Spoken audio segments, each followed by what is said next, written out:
तो चलिए शुरू करते हैं। ये यूके ट्रिपल एससी का आरसी एकेडमी की ओर से 29वां प्रैक्टिस सेट है, जो Uttarakhand police, BDO, forest guard, patwari, SI आदि के लिए महत्वपूर्ण है।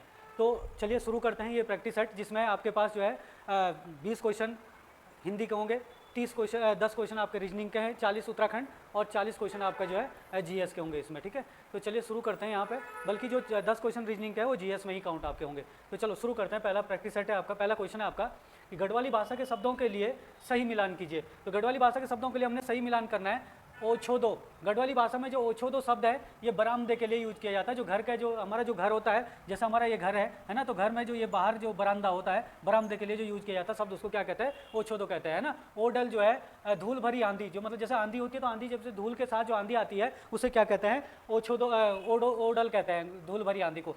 कुलियांदा जो है गढ़वाली भाषा में सिंचित खेत जो होता है उनको क्या कहते हैं? कुलियांदा कहते हैं। और जो खरक होता है वनों में भैंसों का ऋतुकालीन आवाज, जहाँ पे भैंसे जो है ऋतुओं के हिसाब से जो हम भैंसों को एक जगह से दूसरी जगह ले जाते हैं उसे क्या कहते हैं? खरक कहते हैं, ठीक है। तो आपका जो आंसर हो जाएगा इसमें, तो पहले का दूसरा और दूसरे का पहला, पहले का दूसरा, दूसरे का पहला, सी आपका जो सी का आपका चौथा हो जाएगा, डी का आपका तीसरा हो जाएगा। तो डी आंसर आपका सही है इनमें से। अगला क्वेश्चन देखते हैं यहाँ पे,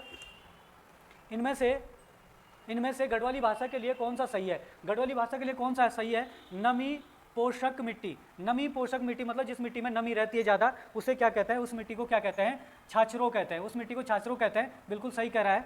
सिंचित खेत में बीज छिटकना, जैसे आपके सिंचित खेत होते हैं, जैसे आपके क्या कहते हैं धान होता है, वो भी एक सिंचित, मतलब धान के अलावा जैसे जिन खेतों में हम सिंचाई करते हैं ना, तो सिंचाई करने वाले खेत होते हैं, उसमें जब बीज को छिटकना जाता है, बोने के लिए जो है छिटकाया जाता है, ऐसे करके जो फेंका जाता है बीज को, तो उसको कहते हैं छोपड़ियाँ कहते हैं। तो ये भी आपका सही कह रहा है ना। जौ वाले खेत को जो है जवाड़ा कहते हैं। तो इसका मतलब क्या हो गया? उपरोक्त सभी के सभी क्या है? सही है। अगला क्वेश्चन देखते हैं यहाँ पे,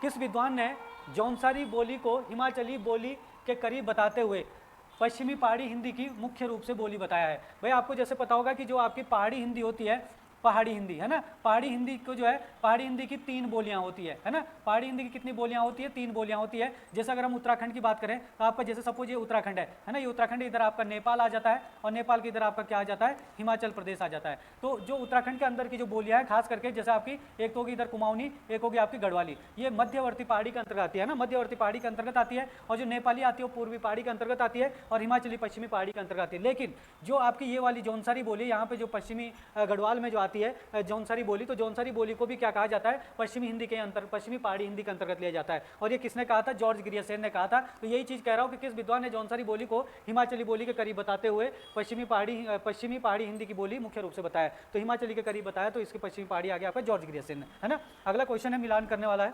इसमें क्या कहा गया है देखो, सही मिलान कीजिए। बिहारी हिंदी, मतलब बिहारी हिंदी, देखो अगर आप बिहारी हिंदी की बात करोगे तो बिहारी हिंदी के अंतर्गत जो है 3 बोलियां आती है। भाई कितनी बोलियां आती है? 3 बोलियां आती है। तो इधर जो है हिंदी की उपभाषाएं दे रखी है और इधर बोलियां दे रखी है। हिंदी की 5 उपभाषाएं होती है। बिहारी हिंदी होगी, पूर्वी हिंदी हो गई, एक पश्चिमी हिंदी, एक राजस्थानी हिंदी और एक पहाड़ी हिंदी। तो यहाँ पे पहाड़ी हिंदी को तो नहीं दिया गया, लेकिन बाकी की 4 बोलियों को, 4 उपबोलियों को दिया गया है। अब जैसे बिहारी हिंदी की बात करें तो जी बिहारी हिंदी में कौन कौन सी आती है? एक तो आपकी भोजपुरी आती है जो यहाँ पे दिया गया है ना, एक आपकी मैथिली आती है और एक मगही आती है। तो बिहारी हिंदी की 3 बोलियां हैं, तो हमें मैच करना था, तो ये यहाँ पे दूसरा हो गया। पूर्वी हिंदी, अगर हम पूर्वी हिंदी की बात करें तो पूर्वी हिंदी की भी 3 बोलियां आती है ना। पूर्वी हिंदी की जैसे आपकी एक तो हो गई आपकी अवधी, है ना, और एक हो गई बघेली और एक हो गई आपकी छत्तीसगढ़ी। तो पूर्वी हिंदी के अंतर्गत ये छत्तीसगढ़ी आ गई यहाँ पे, है ना।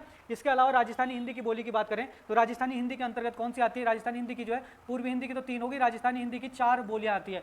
पश्चिमी राजस्थानी, पूर्वी राजस्थानी, उत्तरी राजस्थानी, दक्षिण राजस्थानी, है ना। पूर्वी राजस्थानी की बात करें तो जयपुरी, जिसको ढूंढाड़ी भी कहा जाता है। दक्षिणी राजस्थान में मालवी आता है, वही मालवी दिया गया है यहाँ पे। उत्तरी राजस्थानी में मेवाती आती है और पश्चिमी राजस्थानी में बीकानेरी और मारवाड़ी आती है। बीकानेरी मारवाड़ी की उपबोली है, ठीक है। अब पश्चिमी हिंदी के अंतर्गत क्या आती है? 5 बोलियां आती है। 5 बोलियां कौन कौन सी आती है पश्चिमी हिंदी के अंतर्गत? हरियाणवी आती है, खड़ी बोली आती है, एक ब्रज भाषा आती है जो यहाँ पे दी गई है, एक ब्रज भाषा, खड़ी बोली, हरियाणवी, और इसके अलावा जो आपकी बुंदेली आएगी और एक आएगी आपके पास जो कन्नौजी, है ना। तो ये हो गई आपकी, इस तरीके से मिलान हो गया। तो पहले का आ जाएगा आपके पास, पहले का दूसरा है, ठीक है ना, पहले का दूसरा। तो यहाँ पे तो देखने का पहले का दूसरा होगा, दूसरे का पहला होगा, है ना। तो यहाँ पे ये वाला आंसर आ जाएगा इसका डी, है ना। तो डी इसका आंसर हो जाएगा।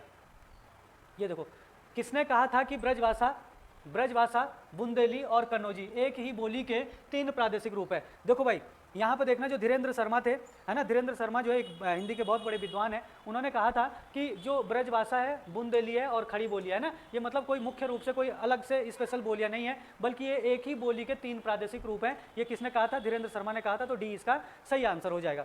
अगला क्वेश्चन है यहाँ पे, मनोहर श्याम जोशी ने किस रचना पर 1982 में दूरदर्शन पर पहला धारावाहिक प्रसारित किया था? देखो भाई, सबसे पहली बात अगर हम यहाँ पर देखें, बुनियाद है ना, बुनियाद भी जो क्या कहता है आपको मनोहर श्याम जोशी है, इनका बुनियाद भी धारावाहिक है, हम लोग भी धारावाहिक है, मुंगेरी लाल के हसीन सपने भी धारावाहिक है, और हमराही भी धारावाहिक है। ये सारे के सारे जो है धारावाहिक है। लेकिन इनमें से अगर हम देखें तो जो हम लोग हैं, इसे जो है 1982 में सबसे पहले जो है दूरदर्शन पर प्रसारित किया गया था एक धारावाहिक के रूप में, है ना। तो इसलिए इसका आंसर क्या हो जाएगा? हम लोग इसका आंसर हो जाएगा। ये सब इसके बाद के हैं। अगला क्वेश्चन है आपके पास, किस उपन्यास या कहानीकार की अधिकतर रचनाएं नारी प्रधान थी? नारी प्रधान थी और कृतियों में उत्तर भारत के कुमाऊं क्षेत्र के आसपास की लोक संस्कृति की झलक जो है दिखलाने के लिए जाने जाते हैं। अब यहाँ पे अगर आप देखोगे तो इसका जो यहाँ पे आंसर होगा वो क्या होगा? शिवानी होगा। आप लोग देखना कि जो शिवानी है, शिवानी का जन्म भाई कहाँ हुआ था? राजकोट में हुआ था। राजकोट मतलब गुजरात में हुआ था। और गुजरात में जन्म होने के बावजूद भी वो क्या है, जो मतलब कुमाऊं क्षेत्र था, या फिर आपका उत्तर भारत है, उत्तर भारत में हिमालय के आसपास या उत्तर भारत में कुमाऊं क्षेत्र के आसपास की लोक संस्कृति के बारे में ये ज़्यादा लिखती थी। कौन? शिवानी या गौरा पंत, है ना। और बाकी जो इनकी जो रचनाएं ये कैसी रहती है? हमेशा नारी प्रधान थी। तो ये भी प्रश्न अलग से पूछा जाता है। ठीक है, चलो अगले क्वेश्चन के बारे में जाते हैं। इनमें से कौन सी रचना मुंशी प्रेमचंद की है? देखो, कौन सी रचना मुंशी प्रेमचंद की है? सप्त सरोज, सप्त सरोज है ना, मानसरोवर है, प्रेम पचीसी है, पूस की रात है। ये सारी के सारी मुंशी प्रेमचंद की क्या है भाई? ये मुंशी प्रेमचंद की क्या है? कहानियां है, कहानियां संग्रह है ये सारे के सारे, है ना। लेकिन अगर हम जो है यहाँ पे श्रृंखला की कड़ियों की बात करेंगे तो श्रृंखला की कड़ियाँ किसकी है? महादेवी वर्मा। श्रृंखला निबंध संग्रह है भाई, है ना। क्या है? निबंध एक पुस्तक है और उस पुस्तक में जो निबंधों की क्या कड़ियाँ जोड़ी गई है, तो श्रृंखला की कड़ियाँ है ना, निबंध संग्रह है ये। ठीक है, तो इनको भी ध्यान रखना। बाकी ये सारी कहानियाँ हैं और किसके? ये मुंशी प्रेमचंद की सारी कहानियाँ। तो आपका आंसर क्या हो जाएगा? पहला, दूसरा, तीसरा और चौथा। तो बी इसका जो है सही आंसर हो जाएगा। अगला क्वेश्चन है यहाँ पे, सर्वप्रथम किसने कहा था कि सभी स्वर अल्प प्राण होते हैं? तो देखो भाई, क्या होता है कि जो स्वर जो आपके क्या होता है? अल्प प्राण और महाप्राण होता है। अल्प प्राण और महाप्राण, है ना। श्वास वायु की मात्रा के आधार पर जो व्यंजन होते हैं उनको दो भागों में विभक्त किया जाता है, अल्प प्राण और महाप्राण। जिन व्यंजनों को उच्चारण में श्वास वायु अधिक मात्रा में खर्च होती है उन्हें महाप्राण कहते हैं। जिन व्यंजनों को उच्चारण में श्वास वायु कम मात्रा में खर्च करते हैं होती है उन्हें अल्प प्राण कहते हैं। अल्प प्राण जो प्रत्येक वर्ग का, हिंदी वर्णमाला का जो वर्ग है उसका पहला, तीसरा और पांचवा वर्ण होता है, ये आपके कौन से होता है? अल्प प्राण होता है। और दूसरा और चौथा वर्ण जो है क्या होता है? महाप्राण होता है। जैसे आप देखोगे, आप एक लाइन में लिख के देता हूँ, क, ख, ग और घ। हर लाइन में ऐसा होगा ग, तो क मतलब क में कम वायु खर्च होती है, श्वास वायु, ख में ज़्यादा हो रही है, ग में कम होती है, घ में ज़्यादा होती है। तो ये दोनों महाप्राण हो गए और क, ग और ग क्या हो गया? अल्प प्राण हो गए। तो ऐसे करके जो है अल्प प्राणों की जो संख्या होती है टोटल वो 30 होती है, और महाप्राण की संख्या देखें तो महाप्राण की संख्या 13 होती है। 30 इसलिए होती है कि 3 तो आपके ये हो गया अल्प प्राण में, है ना, क, ग और ग, है ना। तो ये हो गया आपके 5-5 होते हैं, एक एक प्रत्येक वर्ग में क्या है? हिंदी वर्णमाला के वर्ग में 5-5 वर्ण होते हैं। तो 5 इसमें, 5 इसमें, 5 इसमें, 15 तो ये हो जाएंगे। बाकी स्वर होते हैं 11 स्वर होते हैं ना, 11 स्वर होते हैं। और आपके इसके अलावा ऊष्म व्यंजन, अगर हम ऊष्म व्यंजन की बात करें तो 4 आपके ऊष्म व्यंजन होंगे, ना। तो 15, 11, 26, 26 और 4 क्या होते हैं? 30 होते हैं। अगर अल्प प्राण में देखो तो 5 इस लाइन में हो जाएंगे, 5 इस लाइन में, 10 ये हो गए। और 10 के बाद जो है आपके जो 4 होते हैं, सॉरी इनकी संख्या कितनी होगी? यहाँ पे 4 होगी। और 4 आपके क्या हो जाएंगे? 4 हो जाएंगे आपके अंतस्थ व्यंजन, जैसे आपके य, र, ल और व, है ना। लेकिन ये जो है स्वर जो है इनको पहले इसमें अल्प प्राण में नहीं लिया जाता था, है ना। तो क्या होता है कि एक विद्वान है हिंदी के, कामता प्रसाद गुरु, इन्होंने स्वरों को कहा था कि स्वर जो है क्या होने चाहिए? अल्प प्राण होने चाहिए, जिसको मान्यता भी मिली है ना। तो सारे के सारे स्वर किसमें आएंगे? अल्प प्राण में आएंगे। किसने कहा था? कामता प्रसाद गुरु ने। तो सी इसका आंसर हो जाएगा। अगला क्वेश्चन देखो, यहाँ पे कह रहा भारतीय प्रेस परिषद PCI के लिए कौन सा कथन सही है? देखो भाई, PCI के जो PCI होता है, PCI में एक अध्यक्ष होता है ना। भारतीय प्रेस परिषद में एक तो होता है अध्यक्ष, और अध्यक्ष के अलावा 28 क्या होता है? इसमें सदस्य होते हैं। ये बिल्कुल एकदम सही है। ठीक है, इसमें अगर देखा जाए तो इसमें राज्यसभा के 2 सदस्य होते हैं, ये भी सही है। और लोकसभा के इसमें कितने सदस्य होते हैं? 3 सदस्य होते हैं। मगर अगर बाकी की चीज़ों की बात करें तो श्रमजीवी पत्रकार इसमें 7 होते हैं। जैसे श्रमजीवी पत्रकार क्या होते हैं? जो मतलब पत्रकारिता में कोई ना कोई जॉब करके काम कर रहे हैं, पत्रकारिता के लिए काम कर रहे हैं। बाकी 6 सदस्य इसमें समाचार पत्रों के संपादक भी होते हैं। जो समाचार पत्रों के संपादक आप समझ ही रहोगे, जो संपादन करते हैं वो क्या होते हैं? 6 सदस्य वो भी होते हैं। अगर इसकी बात करें आर में क्या करा कि PCI में सार्वजनिक जीवन के विशिष्ट ज्ञान वाले, मतलब जो पत्रकारिता के क्षेत्र में जो ज्ञान रखते हैं वो भी क्या होता है? कितने? 3 सदस्य वो भी होता है। ये भी सही कह रहा है। और एक व्यक्ति जो समाचार एजेंसियों का प्रबंधन होता है, जो समाचार एजेंसिया होता है उनका एक प्रबंधक होता है। तो किसी भी समाचार एजेंसी का एक प्रबंधक होगा, उसको भी इसमें चुना जाता है। तो एक ये भी लिया जाएगा। और समाचार पत्रों के प्रबंधन के व्यवसाय से 6 व्यक्ति, मतलब जो प्रबंधन के जो व्यवसाय करते हैं 6 व्यक्ति ऐसे भी होंगे। तो ये सारे के सारे सही बोल। अगर आप काउंट करोगे ना तो आप देखो 6 ये है, 6 1 7, 7 और 3 10, और 10 और आपके जो है 6, 10 और 6 16, और 16 और 7 आपका 23, 23 और 3 26, और 27 28। तो देखो पूरे 28 सदस्य आ रहे हैं। तो आपका क्या हो जाएगा? P, Q और R तीनों के तीनों ही जो है ये सही है भाई। ठीक है, अगला क्वेश्चन देखते हैं जरा, अवगुंठन का अर्थ है। अवगुंठन का अर्थ देखो भाई, जो अवगुंठन शब्द है, अवगुंठन का शब्द क्या होता है, आप ये बोल सकते हो पर्दा बोल सकते हो, है ना, पर्दा बोल सकते हो। और पर्दे को हम क्या बोलते हैं, घूंघट भी बोलते हैं ना, घूंघट। जो घूंघट होता है जैसे मतलब मुंह के आगे ऐसे डालते हैं घूंघट, तो घूंघट भी होता है और पर्दा भी आप बोल सकते हो, तो उसी को क्या कहते हैं, अवगुंठन कहते हैं। तो ए इसका क्या हो जाएगा, आंसर हो जाएगा। तो अंगूठा आप जानते हैं, और गांठ बांधना भी आपको जानते हो, गूंथना भी आप जानते हैं, इससे बालों को गूंथते हैं ना, तो इसमें कोई ज़्यादा दिक्कत वाली बात नहीं है। इसके बाद देखो, अभय उभय शब्द युग्म का सही अर्थ क्या हो गया, मतलब कुल मिला के क्रम से ही बताना कि अभय का अर्थ क्या होगा और उभय का अर्थ क्या होगा, तो उसी क्रम में हमें यहाँ पे भी आंसर बताना है। यहाँ देखा, अभय का अर्थ होता है, जो अभय होता है जो मतलब डरता नहीं है ना, तो हम क्या बोल सकते हैं, इसको निर्भय बोल सकते हैं ना। और जो उभय होता है, उभय हम बोलते नहीं कि दोनों में उभय कौन है, जो या फिर कॉमन बोल सकते हो आप लोग उभय को कॉमन भी बोल सकते हो आप लोग, या फिर जो दोनों में हो तो या फिर दोनों भी बोल सकते हो आप लोग, है ना। तो इसका अर्थ क्या हो जाएगा आपके, निर्भय और दोनों, तो ए इसका सही आंसर हो जाएगा। ठीक है, यहाँ पे देखो, यहाँ पे भी लिखा है दोनों निर्भय, लेकिन उल्टा लिखा है। अब अभय पहले, तो अभय का पहले आना चाहिए, निर्भय बाद में, तो निर्भय का बाद में आना चाहिए ना, उसी हिसाब से आना चाहिए उभय, है ना।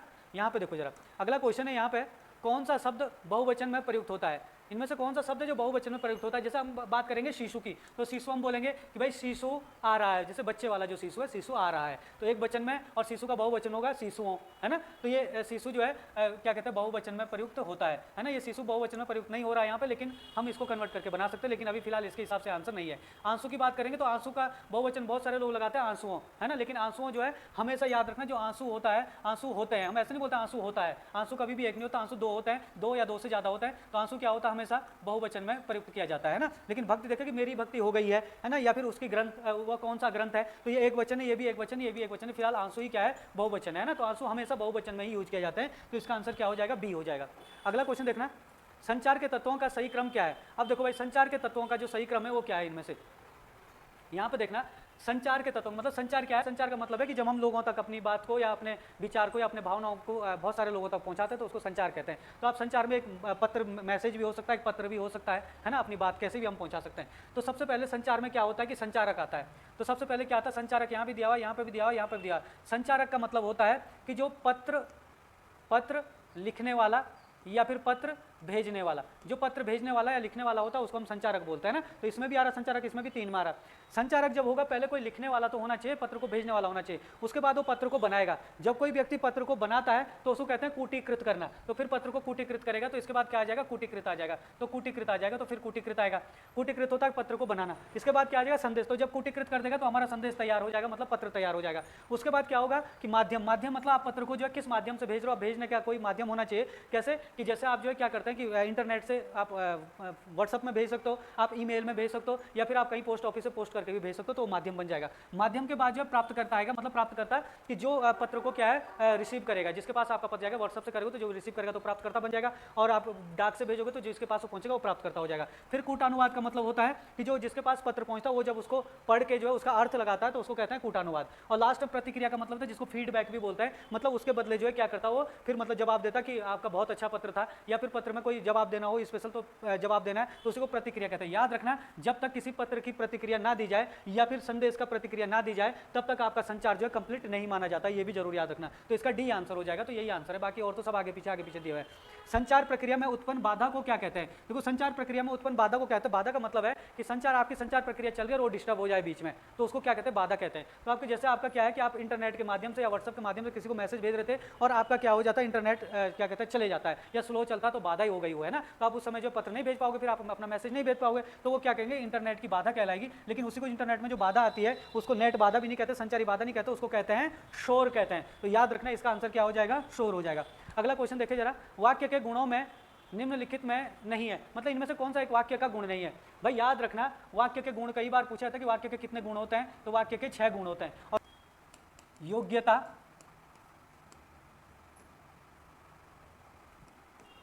सार्थकता, आकांक्षा, आसक्ति, पदक्रम और अन्वय।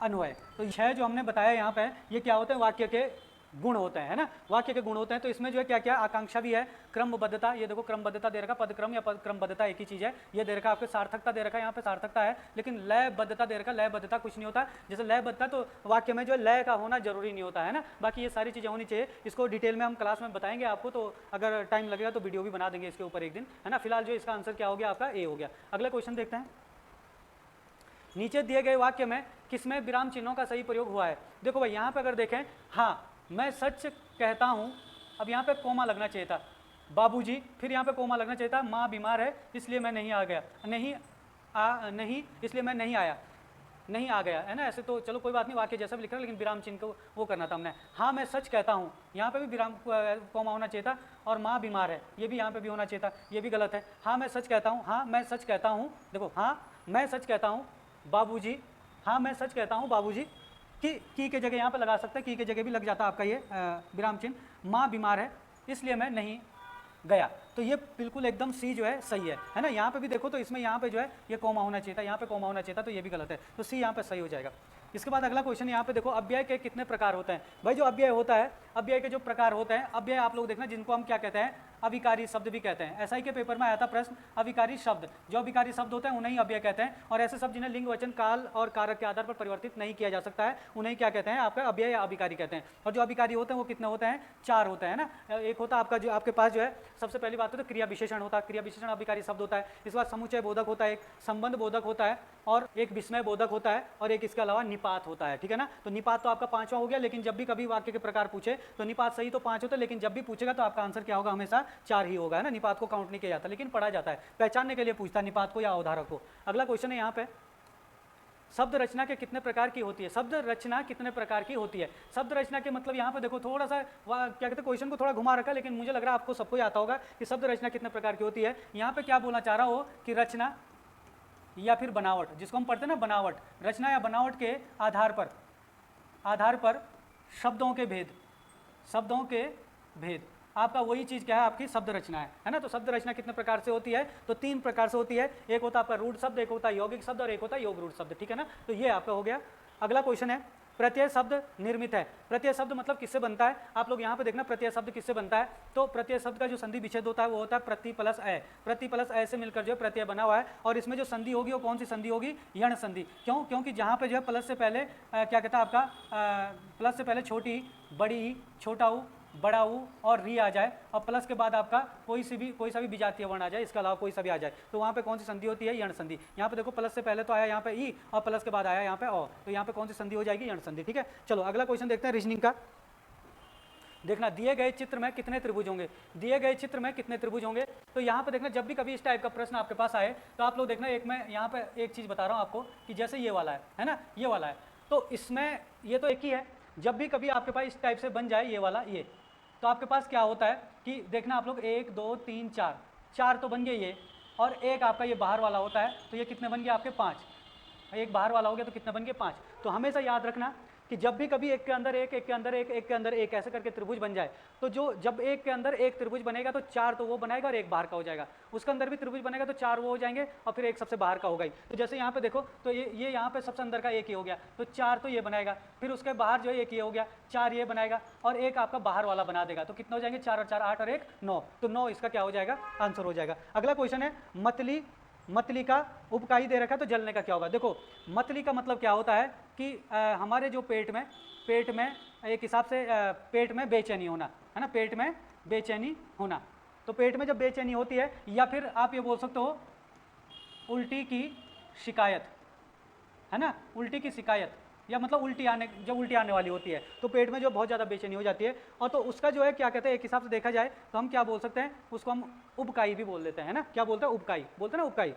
और इसी प्रकार से जैसे जलना होता है तो जलने को क्या बोल देते हैं, हम झुलसना बोल सकते हैं। तो आपका क्या हो जाएगा, यहाँ पे ए आंसर हो जाएगा।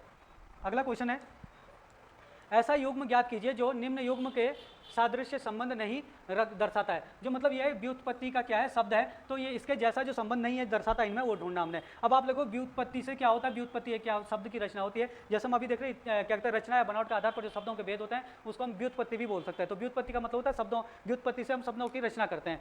ऐसे क्या होता है, व्युत्पत्ति से शब्द है संबंधित, मनोविज्ञान से मन का विज्ञान संबंधित है, ये भी ठीक है।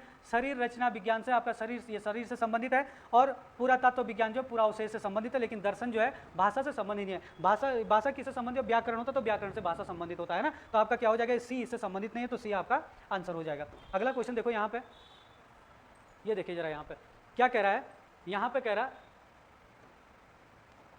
देखो, यदि ये शब्द लिख रहा है आपके, मैं सभी ए निकाल दिए जाए, इस शब्द में से ये सारे ए निकाल दिए जाए, तो उपरोक्त व्यवस्था में बाएं से 11वां अक्षर कौन सा होगा। तो आप लोग देखो ए निकालना है हमने, तो ये वाला ए निकल जाएगा, ये हट जाएगा, और एक ये वाला, ये सारे के सारे ए निकालने, तो दो ही ए है। तो कह रहा है कि बाईं ओर से 11वां अक्षर कौन सा होता है, तो बायां तो इधर से होता है, हमारा बायां हाथ ही होता है इधर से, है ना। तो 11वां कौन सा हो जाएगा, तो 1 2 3 4 5 6 7 8 9 10 11, तो एल हो जाएगा, तो डी इसका आंसर हो जाएगा। यहाँ पे देखो, किसी बुजुर्ग व्यक्ति का बेटा मेरे बेटे का चाचा, बताओ उसकी माँ की इकलौती पुत्री के इकलौता पुत्र का संबंध उस वृद्ध व्यक्ति से क्या होगा। देखो जरा समझना जरा अच्छे से, यहाँ पे क्या कह रहा है कि किसी बुजुर्ग व्यक्ति का बेटा, देखो ये हमने समझ लिया कि ये यहाँ पे क्या है, बुजुर्ग लिखा है, ठीक है, ये बुजुर्ग है, हमने बुजुर्ग को बना दिया। बड़ा रिश्ता ऊपर लिखोगे, छोटा रिश्ता नीचे लिखोगे, बराबर का रिश्ता आमने सामने लिख सकते हो। तो आप देखो, किसी बुजुर्ग व्यक्ति का बेटा, बुजुर्ग व्यक्ति का क्या है, बेटा, तो इस बुजुर्ग व्यक्ति का जो क्या होगा, बेटा होगा, है ना। बुजुर्ग व्यक्ति का बेटा हमने बना दिया। यहाँ पे मेरे बेटे का चाचा है, अब जो मैं हूँ, यहाँ पे मैं हूँ, मेरे बेटे का, मेरा बेटा कौन हो जाएगा, यहाँ पे हो जाएगा मेरा बेटा, और मेरे बेटे का ये क्या है, आपका चाचा हो गया, मेरे बेटे का चाचा। इस बुजुर्ग व्यक्ति का जो बेटा है वो मेरे बेटे का चाचा हो गया, ठीक है, चाचा बना दिया। बताओ मेरी माँ, अब कह रहा हूँ कि ये जो मेरी माँ है, वो कह रहा बताओ मेरी माँ की इकलौती पुत्री, मेरी माँ की इकलौती पुत्री, तो मेरी माँ की जो पुत्री होगी, इकलौती पुत्री होगी, वो यहाँ पे आ जाएगी, मेरी माँ की इकलौती पुत्री के इकलौते पुत्र, मेरी माँ की इकलौती पुत्री के इकलौते पुत्र, मेरी माँ की पुत्री का जो पुत्र होगा का संबंध उस वृद्ध से क्या है, मतलब इसका संबंध इस वृद्ध से क्या है, इस बुजुर्ग से क्या है। अब देखो भाई यहाँ पे, अब ये हूँ मैं यहाँ पे, ठीक है, ये मेरी माँ है और ये मेरे माँ की पुत्री यानी कि मेरी बहन है। ये तो मेरी बहन है, तो ये मेरे बहन की बेटी है ना, मेरे बहन की बेटी है, तो मैं तो इसका मामा हो गया, लेकिन ये मेरी बहन है। अब ये आप लोग देखना कि लेकिन मेरा जो बेटा है वो इस मेरे बेटे का ये क्या हो गया, चाचा हो गया, और ये इसका बेटा चाचा हो गया, तो इसका मतलब ये क्या हो गया, ये दोनों क्या हो गए, भाई भाई हो गए, और ये हो गई इनकी दोनों की बहन। तो और ये बुजुर्ग की हो गई, ये बच्चे, बुजुर्ग का ये बेटा हो गया, है ना, और ये भी बुजुर्ग का बेटा हो गया, और ये बुजुर्ग की क्या हो गई, बेटी हो गई। अब इसके बेटी की बेटी जो इसकी क्या हो गई, नातिन होगी, क्योंकि इसका क्या हो गया, इसके माँ का पिताजी है, तो माँ के पिताजी क्या हो जाएंगे, नाना, तो नाना हो जाएगा, तो नाना मतलब, और या फिर ये क्या बोलेगी, इसको नाती, नाती बोलेगी, नातिन बोलेगी, है ना, तो नाती हो गई, ठीक है, तो ये आंसर हो गया ए। अगला क्वेश्चन देखते हैं, यदि आज बुधवार है तो अगले रविवार के 25 दिन बाद कौन सा दिन होगा। देखो भाई, आप ये मान के चलो कि आज क्या है, आज क्या है, बुधवार, आज बुधवार है ना, फिर कह रहा तो अगले रविवार, तो बुधवार है, फिर यहाँ पे बृहस्पतिवार, शुक्रवार, शनिवार, रविवार, तो ये हो गया आपका रविवार, है ना, ये हो गया रविवार। इस रविवार के 25 दिन बाद, तो इसके 25 दिन बाद, तो देखो भाई इसके 7 दिन बाद भी रविवार होगा, अगले 7 दिन बाद भी रविवार, क्योंकि 7 दिन के बाद वही दिन रिपीट होता है, अगले 7 दिन के बाद भी रविवार होगा, तो 7 या 21, तो मतलब कुल मिला के जो 21 तारीख होगी उस दिन भी क्या होगा, रविवार होगा। 21 तारीख को रविवार है, तो हमने 25 दिन के बाद का निकाला, तो 21, 22, 23, 24 और 25, तो ये रविवार है, तो ये सोमवार, मंगलवार, बुधवार, बृहस्पतिवार इसका आंसर हो जाएगा, तो सी इसका क्या हो जाएगा, आंसर हो जाएगा। अगला क्वेश्चन देखो, मैं एक नदी के किनारे पीट करके खड़ा हूँ। सपोज ये नदी है, ये नदी जा रही है, अब नदी इधर जा रही है या इधर जा रही है हमें अभी पता नहीं है, लेकिन मैं यहाँ पे खड़ा हूँ और मेरी इस नदी की तरफ को क्या है, पीठ है, ठीक है ना, मैं यहाँ पे खड़ा हूँ। अब कह रहा हूँ कि पानी में स्वतंत्र रूप से बहती हुई वस्तु मेरी बाईं ओर से दाईं ओर जा रही है, तो अगर मैं यहाँ पे खड़ा हूँ तो सपोज वो वस्तु जो इधर को जा रही है, तो समझ लो नदी उधर ही को बह रही है जिधर को वस्तु जा रही है। नदी पश्चिम से पूर्व की ओर बह रही है, भाई इधर जो आपका ये दिशाएं जो होती है, पूर्व दिशा होती है और ये पश्चिम दिशा होती है। नदी पश्चिम से पूर्व की ओर जा रही है, मतलब नदी इधर को ही बह रही है, ठीक है, जा रहे, तो मेरा मुंह किस ओर है, तो मेरा मुंह किस ओर है, क्योंकि उसने क्या कि नदी के किनारे पीट करके खड़ा हूँ मैं, तो नदी के किनारे पीट कर खड़ा हूँ, मेरी पीठ अगर इधर को उत्तर की तरफ को होगी, तो मेरी पीठ अगर दक्षिण की तरफ होगी, तो मेरा मुंह कहाँ होगा, उत्तर की ओर, तो उत्तर की ओर आंसर हो जाएगा, तो ए इसका आंसर हो जाएगा। अगला क्वेश्चन है, यदि 5 जनवरी को शुक्रवार है तो किसी अधिवर्ष में मई की पहली तारीख को कौन सा दिन होगा। तो देखो 5 जनवरी को क्या है, शुक्रवार, तो हमने क्या करना है, जैसे 5 जनवरी, जब ऐसा क्वेश्चन आएगा तो 5 जनवरी को शुक्रवार है, तो उस अधिवर्ष में मई की पहली तारीख को, तो मई का पूछ रहा है, तो जनवरी से मई तक के सारे महीने लिखोगे, जनवरी, फरवरी, मार्च, अप्रैल, है ना, अप्रैल और मई, लेकिन मई की जितनी तारीख लिख रही है, पहली तारीख बोला तो 1 मई आ जाएगा। जब ऐसा क्वेश्चन होता है तो जहाँ से दिया हुआ और जहाँ तक दिया हुआ, जहाँ से दिया हुआ और जहाँ का पूछ रहा वहाँ तक के सारे महीने लिख लो। लेकिन जो ये पहला ही महीना होता है ना, जैसे जनवरी है तो 31 का जाता है, तो 31 में से जो इसकी तारीख होती है इसको माइनस किया जाता है। 31 में से 25 गया तो कितना बचेगा आपके पास, 26 बच जाएगा। बाकी के महीने जितने का जो महीना जाता है सारे महीने लिख लोगे। तो जैसे फरवरी है तो अधिवर्ष होता है ना, अधिवर्ष का मतलब होता है लीप ईयर। अधिवर्ष किसको बोलते हैं, लीप वर्ष को बोलते हैं। तो लीप वर्ष में फरवरी 29 का जाएगा, मार्च में फरवरी 31 का जाता है, अप्रैल में फरवरी 30 का जाता है, और मई में वैसे फरवरी 31 का जाना चाहिए था, लेकिन जो लास्ट का महीना होता है वो वही लिखते हैं जो डेट होगी यहाँ लिखी। तो 1 तारीख है तो 1 तारीख। अब इनको जोड़ेंगे हम, 9 और 6 15 16 17 का 7 हासिल 1, और 3 और 3 6 और 3 9 10 11 117 हो गया। 117 में 7 का भाग देंगे, 7 का भाग देंगे तो 7 ही कम 7, 7 ही कम 7 कितना बचेगा 4, ये आ जाएगा 47, 7 छके 42 42 हो जाएगा। तो शेष हमारा क्या बच रहा है यहाँ पे, शेष बच रहा 5। तो यही 5 आपने किसमें, शुक्रवार में जोड़ना है। तो शुक्रवार में आप 5 जोड़ोगे, जो शेष बचता है वही जोड़ते, शुक्रवार शनिवार रविवार सोमवार मंगलवार बुधवार, तो बुधवार इसका आंसर हो जाएगा। तो इसका आंसर भी हो गया आपका ए। अगला क्वेश्चन है यहाँ पे, घड़ी की दोनों सुइयाँ एक दिन में अधिकतम कितनी बार अतिव्यापन करेगी। तो जो घड़ी की सुइयाँ होती है वो अधिकतम एक दिन में जो कितनी बार अधिव्यापन करेगी। अधिव्यापन का मतलब होता है भाई, या तो आप बोल सकते हो ओवरलेप, है ना, उधर ओवरलेप बोल सकते हो, या फिर इसी को जो है क्या कहते हैं, आप देखोगे तो बोल सकते हो कि एक दूसरे के ऊपर कब जाती है ना, मतलब एक दूसरे को क्या कहते हैं, एक दूसरे से दोनों सुइयाँ मिनट और घंटे की सुइयाँ कब मिलती है, उसी को आप अतिव्यापन या ओवरलेप कह सकते हो। अब यहाँ पे क्या है कि जो घड़ी की सुइयाँ हैं तो हर घंटे में एक बार ओवरलेप करती है। अब हर घंटे में जब एक बार ओवरलेप कर, मतलब एक बजे और 2 बजे के बीच में घड़ी की सुई जो है एक ना एक बार दोनों मिनट की सुई उसको पार करके जाएगी। 2 और 3 बजे के बीच में भी, 3 और 4 बजे के बीच में भी पार करके जाएगी, तो वो ओवरलेप करेगी हर बार। तो कुल मिला के 1 घंटे में तो मतलब एक बार क्या करती है, ओवरलेप करती है। तो 12 घंटे में कितने बार करती है, 11 बार। अब 12 घंटे में 11 बार क्यों करती है, क्योंकि 11 और 1 बजे के बीच में, 11 और 1 बजे के बीच का जो समय होता है 11 और 1 बजे के बीच, यहाँ पे तो 2 घंटे आ रहे, 11 से 12, 12 से 1, 2 घंटे आ रहे, लेकिन इसमें बीच में जो है घड़ी एक ही बार ओवरलेप करती है, एक ही बार जो उसको पार करती है एक दूसरे को। क्यों, क्योंकि 11 और 12 बजे के बीच में एग्जैक्ट 12 बजे पे ओवरलेप होता है, बाकी उसके अलावा नहीं होता है ना, तो एक ही बार करती है। तो इसका मतलब जब 12 घंटे में 11 बार हो रही है तो 24 घंटे में कितने बार हो जाएगी, तो 22 बार हो जाएगी ओवरलेप, है ना, 22 बार। तो 22 बार इसका डी आंसर हो जाएगा। ठीक है, ये आंसर है। ठीक है, क्योंकि वो एक दिन में बोल रहा ना, एक दिन में, तो एक दिन का मतलब 24 घंटे हो गए। चलो लास्ट क्वेश्चन है यहाँ पे क्या कह रहा है, लास्ट रीजनिंग का क्वेश्चन है लास्ट। ये एक शब्द दिया हुआ यहाँ पर कह रहा है कि पहले 4 अक्षर विपरीत क्रम में लिखे जाए, पहले 4 अक्षर विपरीत क्रम में लिखे जाए, पुनः आगे अगले 4 अक्षर पुनः विपरीत क्रम में लिखे जाए, और आगे भी यही परिवर्तन का क्रम जारी रहे। तो कह रहा है कि परिवर्तन के बाद क्रम में 12वां अक्षर कौन सा होगा। आप लोग देखो शुरू के 4 अक्षर विपरीत क्रम में लिखेंगे हम, तो कैसे हो जाएगा, ये हो जाएगा HTNA। फिर आपको ये 4 विपरीत क्रम में लिखना है, तो OPOR ऐसे करके लिख दिया। फिर इनको विपरीत क्रम में लिखना है, तो आपका आपका क्या हो जाएगा, PR, है ना, ये P है, PROM। फिर इसको विपरीत क्रम में लिखना है, तो आपका आ जाएगा MSIH। तो आप लोग देखो कौन सा अक्षर देखना, 12वां, 1 2 3 4 5 6 7 8 9 10 11 12, तो M इसका आंसर हो जाएगा। तो C इसका क्या हो जाएगा, आंसर हो जाएगा।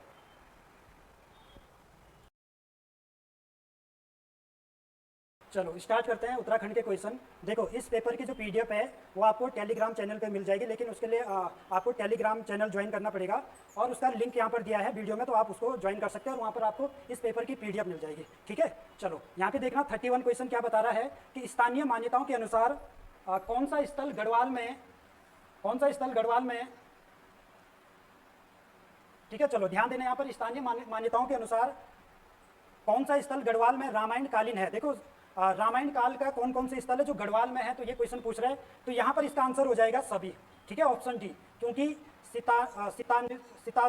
सीतासेन, कोटसाड़ा, देवल और मुचियाली, यानी कि सारे के सारे ये गढ़वाल में है, और सारे के सारे ये पौड़ी गढ़वाल में है। ठीक है और ये रामायण काल के हैं और जो गढ़वाल में आपके स्थल है, तो ध्यान देना यहाँ पर इसका आंसर क्या हो जाएगा, ऑप्शन डी। चलो नेक्स्ट क्वेश्चन देखना 32, कौन सा कथन सही है। देखो यहाँ पर सही छानना आपको। उत्तराखंड की पहली प्रजाति कोल को माना जाता है, उत्तराखंड की जो पहली प्रजाति या पहली जाति है वो कोल है हमारी। ठीक है, दूसरा देखना पूरा साहित्यिक ग्रंथों में इनका वर्णन मुंडा और सबर, मुंडा नहीं होगा मुंड होगा यहाँ पे। ठीक है, मुंड और सबर, कहीं कहीं पर मुंडा लिखा होगा है, तो मुंड और सबर नाम से मिलता है, यानी कि इसके जो नाम है कोल जाति के जो दूसरे नाम है वो मुंड और सबर भी मिलते हैं। ठीक, तो ये भी सही हो गया। नेपाल में कोल गणतंत्र के शासन की जानकारी मिलती है। देखो नेपाल में हमारी कोल गणतंत्र की शासन की जानकारी भी मिलती है, यानी कि इसका आंसर क्या हो जाएगा, ऑप्शन डी, सारे के सारे इसके राइट हो जाएंगे।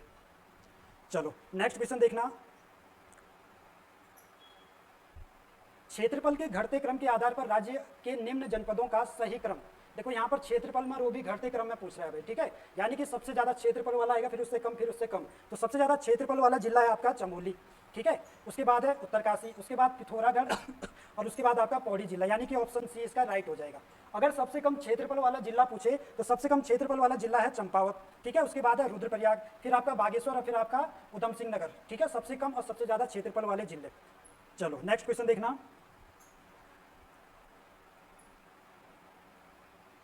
उत्तराखंड राज्य में निम्नलिखित में से कौन सी लोकसभा सीट अनुसूचित जाति के लिए आरक्षित है? देखो उत्तराखंड राज्य में लोकसभा की कुल 5 सीटें हैं। इन 5 सीटों में एक तो आपका नैनीताल सीट होगी भाई, ठीक है, एक हरिद्वार सीट हो गई, एक पौड़ी गढ़वाल सीट हो गई और एक अल्मोड़ा सीट होगी। 5वीं सीट आपकी टिहरी गढ़वाल सीट है, ठीक है। तो इन 5 सीटों में कौन सी लोकसभा की ऐसी है जो अनुसूचित जाति के लिए आरक्षित है? तो वह आपकी अल्मोड़ा सीट, ठीक। चलो नेक्स्ट क्वेश्चन देखना 35।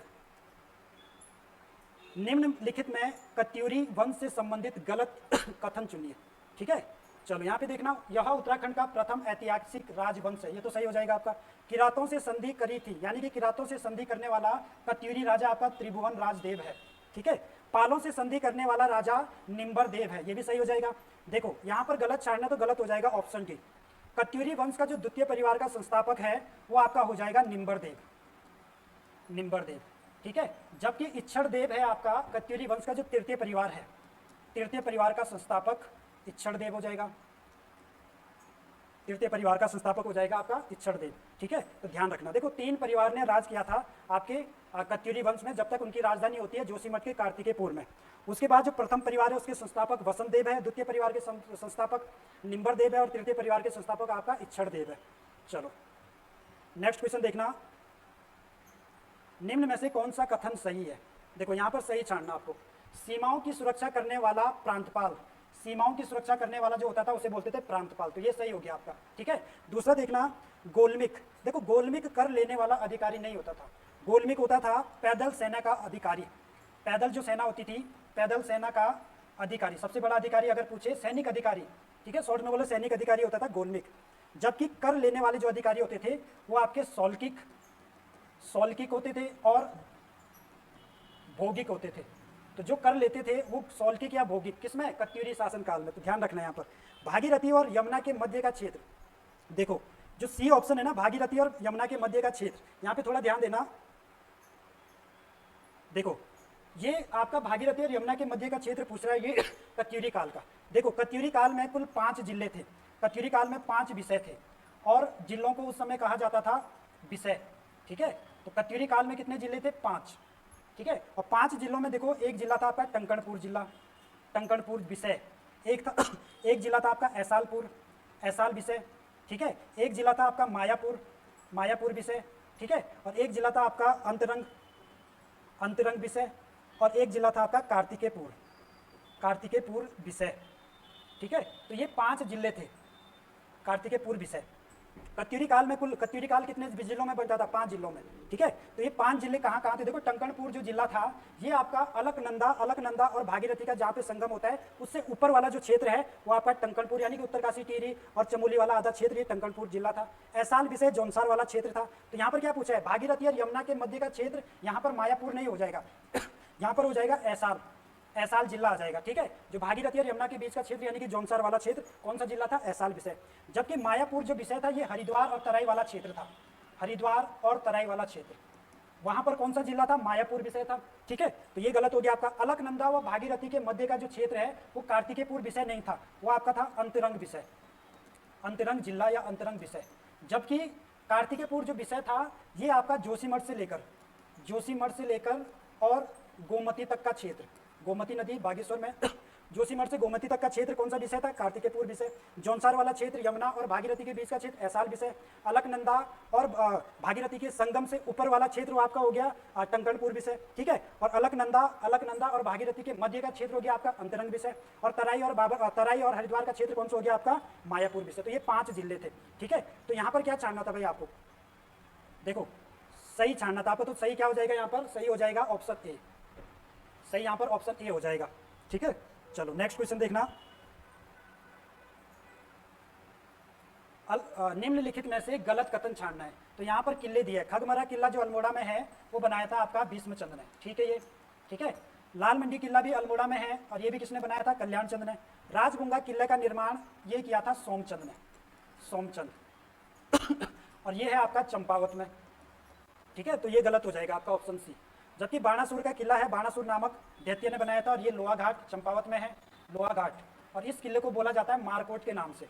किस किले को मारकोट के नाम से जाना जाता है? तो आपका बाणासुर किला है। और वैसे ही लाल मंडी किले को बोला जाता है पोर्ट मोइरा के नाम से, पोर्ट मोइरा। किस किले को पोर्ट मोइरा के नाम से जाना जाता है? तो आपका लाल मंडी किले को। चलो नेक्स्ट क्वेश्चन देखना, निम्नलिखित में से कौन सा कथन गलत है? ठीक है, चलो ऑप्शन पढ़ना। पेशावर कांड से प्रभावित होकर जवाहरलाल नेहरू ने संपूर्ण देश में गढ़वाल दिवस मनाने की घोषणा की। देखो ये गलत हो जाएगा पहला ही, ठीक है। गढ़वाल दिवस मनाने की घोषणा जवाहरलाल नेहरू ने नहीं की थी। जवाहरलाल नेहरू की जगह कौन आएगा? मोतीलाल नेहरू। मोतीलाल नेहरू ने संपूर्ण देश में गढ़वाल दिवस मनाने की घोषणा की, तो पहला ही आपका गलत हो गया, ठीक है। तो बाकी सही है। गडोदिया स्टोर डकैती कांड ये 1930 में हुआ था और इससे हमारे राज्य से कौन जुड़े थे? भवानी सिंह रावत इस कांड से जुड़े हैं।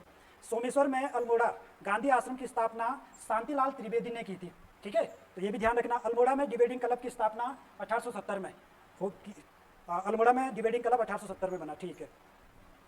चलो नेक्स्ट क्वेश्चन देखना 39। निम्न में से कौन सा मंदाकिनी नदी के तट पर नहीं है? देखो सोन प्रयाग भी है, ठीक है, सूर्य प्रयाग भी है, रुद्र प्रयाग भी है, कौन सा नहीं होगा? शिव प्रयाग। शिव प्रयाग हो जाएगा आपका पौड़ी में, ठीक है, क्योंकि शिव प्रयाग जो है यहाँ पर एक तो अलकनंदा और दूसरी आपकी खांडव गंगा, खांडव गंगा, इन दो नदियों का संगम होता है पौड़ी में, ठीक है। जबकि सोन प्रयाग में होता है मंदाकिनी और सोन गंगा का संगम होता है। सूर्य प्रयाग में होता है मंदाकिनी और अल सतरंगिणी ये नदी है, ठीक है। तो ये सूर्य प्रयाग जो है जो रुद्रप्रयाग में है, यहाँ पर मंदाकिनी और अल सतरंगिणी का संगम होता है। बाकी रुद्रप्रयाग का पता है आपको भाई, अलकनंदा और मंदाकिनी का संगम होगा, ठीक है। चलो नेक्स्ट क्वेश्चन देखना,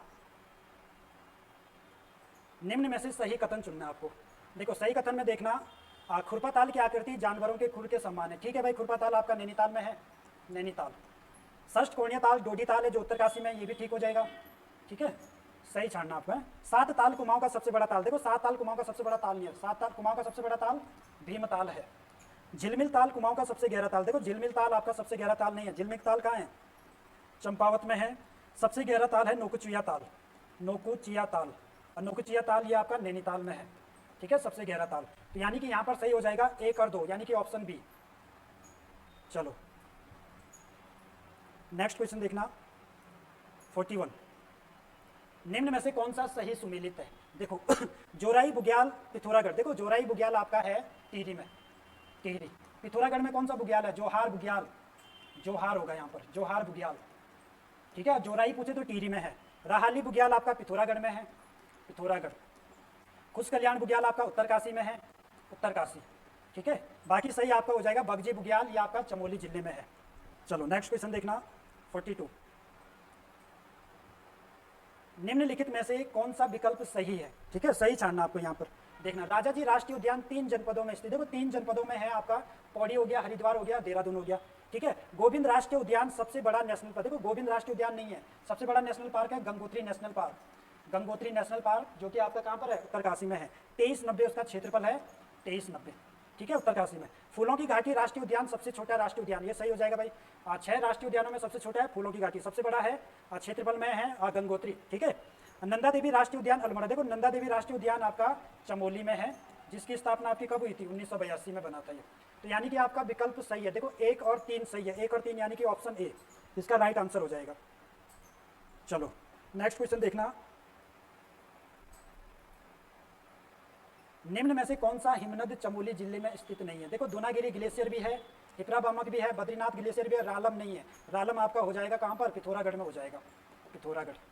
चलो नेक्स्ट क्वेश्चन देखना 44। निम्नलिखित में से सही कथन चुनना है ठीक है। देखो खराड़ी जलप्रपात पौड़ी में नहीं है, खराड़ी जलप्रपात आपका हो जाएगा उत्तरकाशी, उत्तरकाशी, ठीक है। बुरमुनी जलप्रपात आपका हो जाएगा पिथौरागढ़ में, ठीक। बाकी हार्डी जलप्रपात मसूरी में है और गरुड़ चट्टी जलप्रपात आपका पौड़ी में, यानी कि सही छाड़ने 3 और 4 आपका सही हो जाएंगे। चलो नेक्स्ट क्वेश्चन देखना, निम्नलिखित में से कुमाऊं का सबसे ऊंचा पर्वत, देखो कुमाऊं का सबसे ऊंचा पर्वत अगर कुमाऊं का पूछे तो पंचाचूली है सबसे ऊंचा पर्वत, ठीक है, 6904 मीटर जिसकी ऊंचाई है, कुमाऊं का सबसे ऊंचा पर्वत है। बाकी नंदा देवी पर्वत जो है, नंदा देवी पश्चिमी, ये उत्तराखंड का सबसे ऊंचा पर्वत और गढ़वाल का सबसे ऊंचा पर्वत है जिसकी ऊंचाई है 7817 मीटर और ये चमोली में है। नंदाकोट पर्वत आपका है, इसकी ऊंचाई है 6861 मीटर, 61 मीटर, ठीक है। और कालूका पर्वत जो चमोली में है, चमोली, इसकी ऊंचाई हो जाएगी 6931 मीटर, यानी कि 6931 मीटर इसकी ऊंचाई हो जाएगी। तो यहाँ पर पूछ रहा है कुमाऊं का सबसे ऊंचा पर्वत पंचाचूली है और उत्तराखंड का सबसे ऊंचा पर्वत नंदा देवी है, ठीक है। चलो नेक्स्ट क्वेश्चन देखना 46। निम्नलिखित में से सही कथन चुनना आपको, ठीक है। उच्च स्तरीय पौध शोध संस्थान, देखो ये गोपेश्वर में नहीं है, ये आपका हो जाएगा श्रीनगर में, श्रीनगर, ठीक। जड़ी बूटी शोध एवं विकास संस्थान, ये आपका हो जाएगा गोपेश्वर में, गोपेश्वर, ठीक है। औषधीय एवं सुगंधित पौध संस्थान है आपका पंतनगर में, पंतनगर, उधम सिंह नगर में। और यहाँ पर सही हो जाएगा आपका ऑप्शन डी, वन अनुसंधान संस्थान यानी कि FRI, जो कि आपका देहरादून में है। चलो नेक्स्ट क्वेश्चन देखना 47। निम्नलिखित में से गलत कथन चुनना आपको। देखो डूंगी पैंतोली आंदोलन ये 1980 में हुआ था भाई, ठीक है। और किसके उपलक्ष्य में हुआ था? ये बांज के जंगल काटने के विरोध में हमारे राज्य में कौन सा आंदोलन हुआ था? डूंगी पैंतोली आंदोलन चमोली में हुआ था। इसका नेतृत्व किया था मथुरा देवी ने इसका नेतृत्व किया था, ठीक है। पानी राखो आंदोलन हुआ था 1990 में, ठीक है। सच्चिदानंद भारती ने इसका नेतृत्व किया था। और ये भी कहाँ पर हुआ था? पानी राखो आंदोलन पौड़ी के उपेरो खाल में हुआ था। मैती आंदोलन 1995 में हुआ था और कल्याण सिंह रावत ने इसका नेतृत्व किया था, कल्याण सिंह रावत, ठीक है। और गलत हो जाएगा आपका ऑप्शन डी, रक्षा सूत्र आंदोलन आपका हुआ था 1994 में और इसका नेतृत्व किया था सुरेश भाई ने, सुरेश भाई, ठीक है। तो ऑप्शन डी आपका यहाँ पर गलत हो जाएगा। चलो नेक्स्ट क्वेश्चन देखना 48। निम्नलिखित में से कौन सा स्थल हरिद्वार में नहीं है? देखो हरिद्वार में भैरव मंदिर है, राजा वैन का किला भी है, हरियाली देवी मंदिर नहीं होगा भाई, ठीक है। ये आपका हो जाएगा रुद्रप्रयाग में, रुद्रप्रयाग। बाकी माया देवी मंदिर भी आपका कहाँ पर है? हरिद्वार में है। चलो नेक्स्ट क्वेश्चन देखना 49। निम्नलिखित में से कौन सा पंचबद्री में शामिल नहीं है? देखो पंचबद्री में आपका ध्यान बद्री नहीं होगा भाई, ठीक है। यहाँ पर ध्यान बद्री की जगह हो जाएगा योग ध्यान बद्री, योग ध्यान बद्री, ठीक है। तो ये पंचबद्री में है, जबकि ध्यान बद्री आपका सप्त बद्री में होगा, सप्त बद्री। देखो पंचबद्री में 5 बद्री तो आएंगे, उसके अलावा 2 और बद्री है, वो आपका सप्त बद्री में, और सप्त बद्री में आपका ध्यान बद्री आता है, योग ध्यान बद्री पंचबद्री। चलो नेक्स्ट क्वेश्चन देखना। निम्नलिखित में से गलत कथन चुनना है आपको, ठीक है।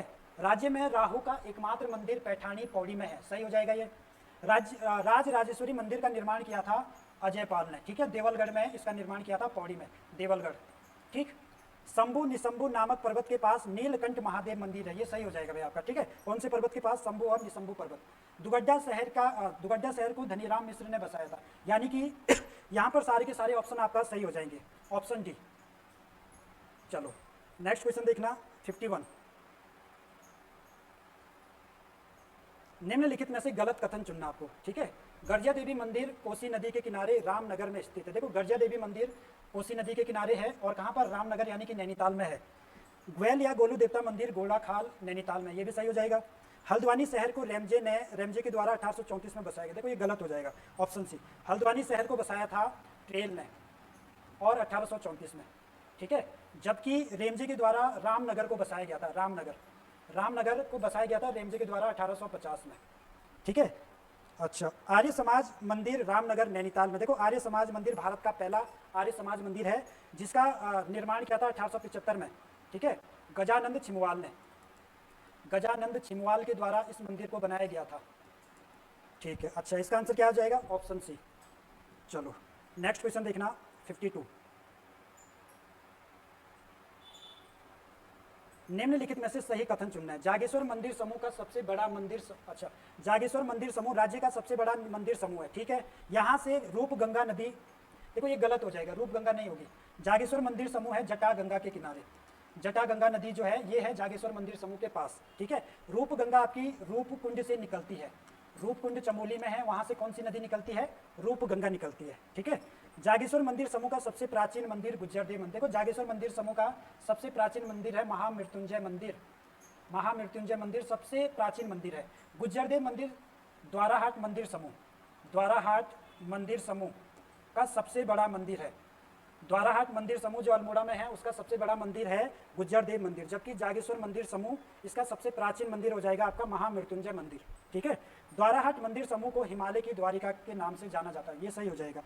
और फलोदान का देश चौबटिया को कहा जाता है, यानी कि यहाँ पर सही छाड़ना है, 3 और 4 सही हो जाएंगे, ऑप्शन ए 3 और 4 इसके सही हो जाएंगे। चलो नेक्स्ट क्वेश्चन देखना 53। देखो स्वदेश दर्शन योजना 2.0, ये योजना एक स्वदेश दर्शन योजना 2.0 में केंद्र सरकार के द्वारा राज्य के किन 2 जनपदों को शामिल किया गया है। सबसे पहले तो आपको ये समझना है, देखो एक योजना है स्वदेश दर्शन योजना, एक है स्वदेश दर्शन योजना।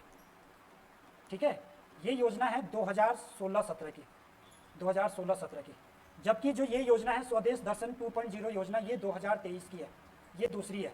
ठीक है, इसमें दो जिलों को शामिल किया गया है केंद्र सरकार के द्वारा, वो है चंपावत और पिथौरागढ़ को शामिल किया गया। जबकि स्वदेश दर्शन योजना 2016-17 की है, इसमें केंद्र सरकार के द्वारा राज्य के 4 मंदिरों को शामिल किया गया है। ठीक है, 4 मंदिर, एक है कटारमल सूर्य मंदिर, ठीक है, एक आपका जागेश्वर मंदिर समूह, ठीक, एक आपका है बैजनाथ मंदिर, और एक आपका है बाराही देवी मंदिर जो कि आपका चंपावत में है। इसमें 4 मंदिरों को शामिल किया गया है भाई। ठीक है, कटारमल सूर्य मंदिर अल्मोड़ा में है, जागेश्वर मंदिर समूह अल्मोड़ा में है, बैजनाथ मंदिर बागेश्वर में है, जबकि बाराही देवी मंदिर आपका हो जाएगा देवी धुरा का बाराही देवी मंदिर चंपावत में। तो इसमें 4 मंदिर को शामिल किया गया है, जबकि इसमें 2 जिलों को शामिल किया गया है। ठीक है, चलो नेक्स्ट क्वेश्चन देखो 54। निम्न में से कौन सा राज्य में चित्रकला का प्रकार नहीं है। देखो चित्रकला का प्रकार आपका एप्पण भी होता है, नाथ भी होता है, और ज्योति मातृका भी होता है, और थापा भी होता है। यानी कि ये क्वेश्चन गलत हो गया भाई, यानी कि इसके आंसर क्या हो जाएंगे, सारे के सारे सही हो जाएंगे। ठीक है, देखो एप्पण क्या होता है, एप्पण जमीन पर प्राचीन काल में क्या होता था कि रंग नहीं होते थे, तो चावल का घोल करके रंगोली टाइप की बनाई जाती थी। जमीन पर जो चित्र बनाए जाते हैं चावल के घोल से, उसी राज्य में एप्पण बोलते हैं, रंगोली टाइप की। ठीक है, नाथ क्या होता है, नाथ एक लोक चित्रकला का एक प्रकार है नाथ। ठीक है, इसमें क्या होगा कि रसोई घर में जब आप चावल के विस्वार से आप क्या करते हैं, चित्र बनाते हैं रसोई घर में, तो उस चित्र को बोला जाता है नाथ। ज्योति मातृका चित्र होते हैं, देवी देवताओं के चित्र अगर आप बनाते हैं चावल के घोल से विस्वार से, तो उसे बोलते हैं देवी देवताओं के चित्र, ज्योति मातृका। थापा क्या होता है, जब भी हमारे राज्य में कोई मांगलिक कार्य होता है या त्योहारों के समय अगर आप चावल के घोल से चित्र बनाते हैं तो उसे थापा कहते हैं। तो यानी कि इसका आंसर सारे के सारे सही हो जाएंगे। ठीक है, चलो नेक्स्ट क्वेश्चन देखना। निम्नलिखित में से कुमाऊं क्षेत्र में पुरुषों द्वारा भाद्रपद महीने में, ठीक है, कृष्ण जन्माष्टमी के समय कौन सा गीत गाया जाता है।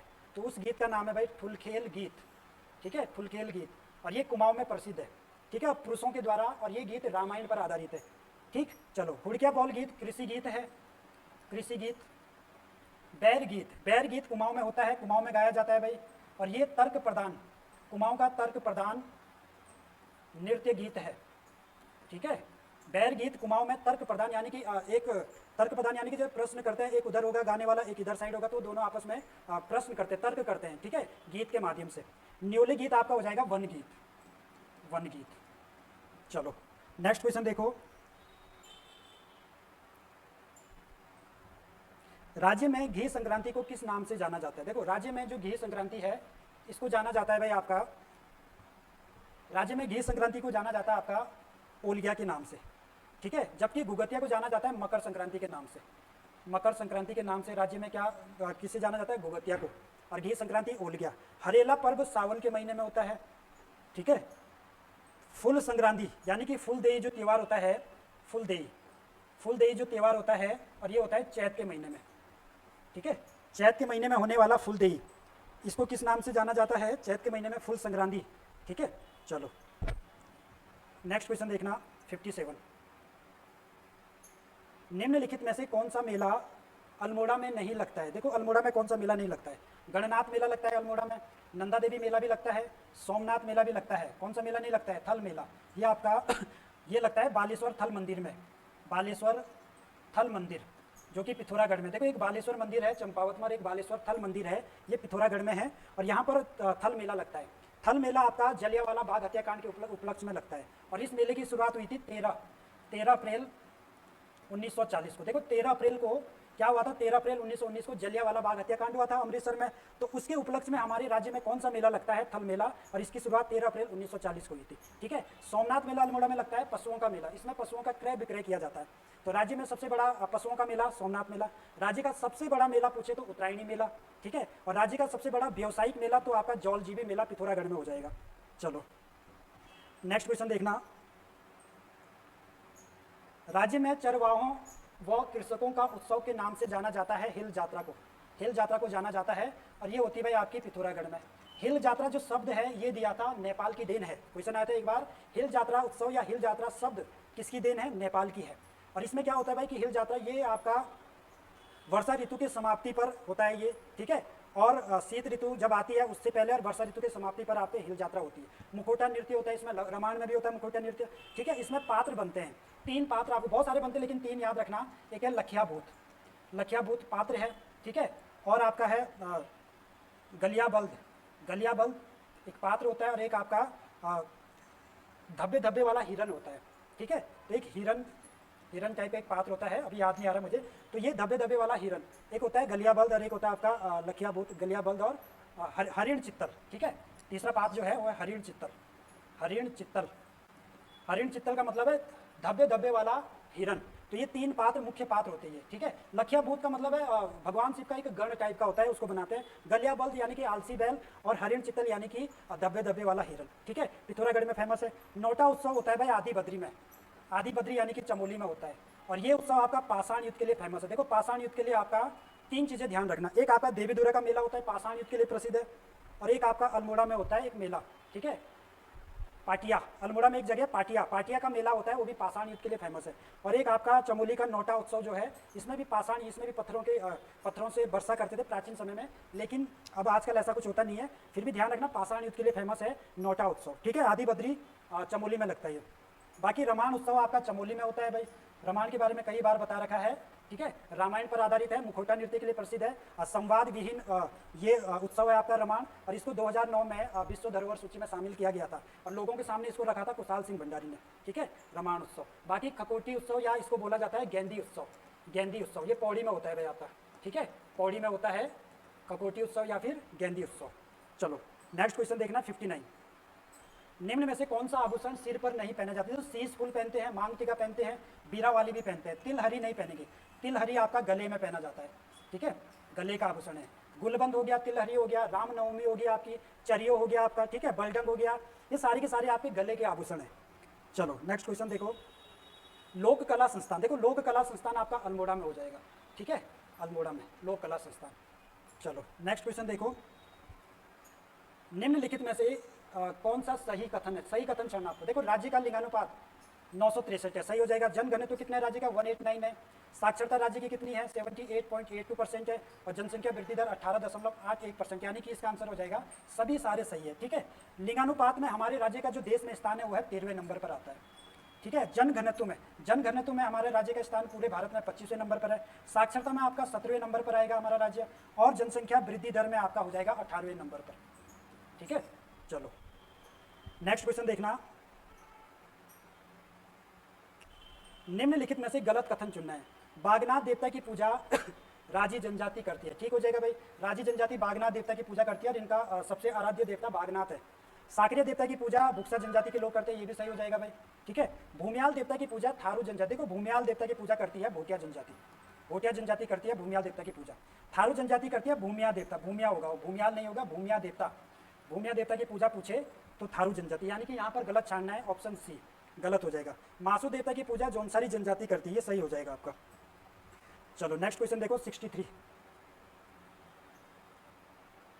निम्नलिखित में से कौन सा गलत है? गलत छानना आपको। यहाँ पे हवाई अड्डे दिए हैं। ठीक है। फुलबाग हवाई अड्डा ये आपका चंपावत में नहीं है। ठीक है। ये आपका हो जाएगा यूएस नगर में, उधम सिंह नगर में है। तो गलत छानना है, तो पहले आपका गलत हो गया भाई। गोचर हवाई अड्डा चमोली में, जॉली ग्रांट हवाई अड्डा देहरादून में है, और नैनी सैनी हवाई अड्डा पिथौरागढ़ में। हमारे राज्य में 5 हवाई अड्डे, 4 आपके ये सामने हैं, एक आपका चिन्याली सौड़ उत्तरकाशी वाला हवाई अड्डा है।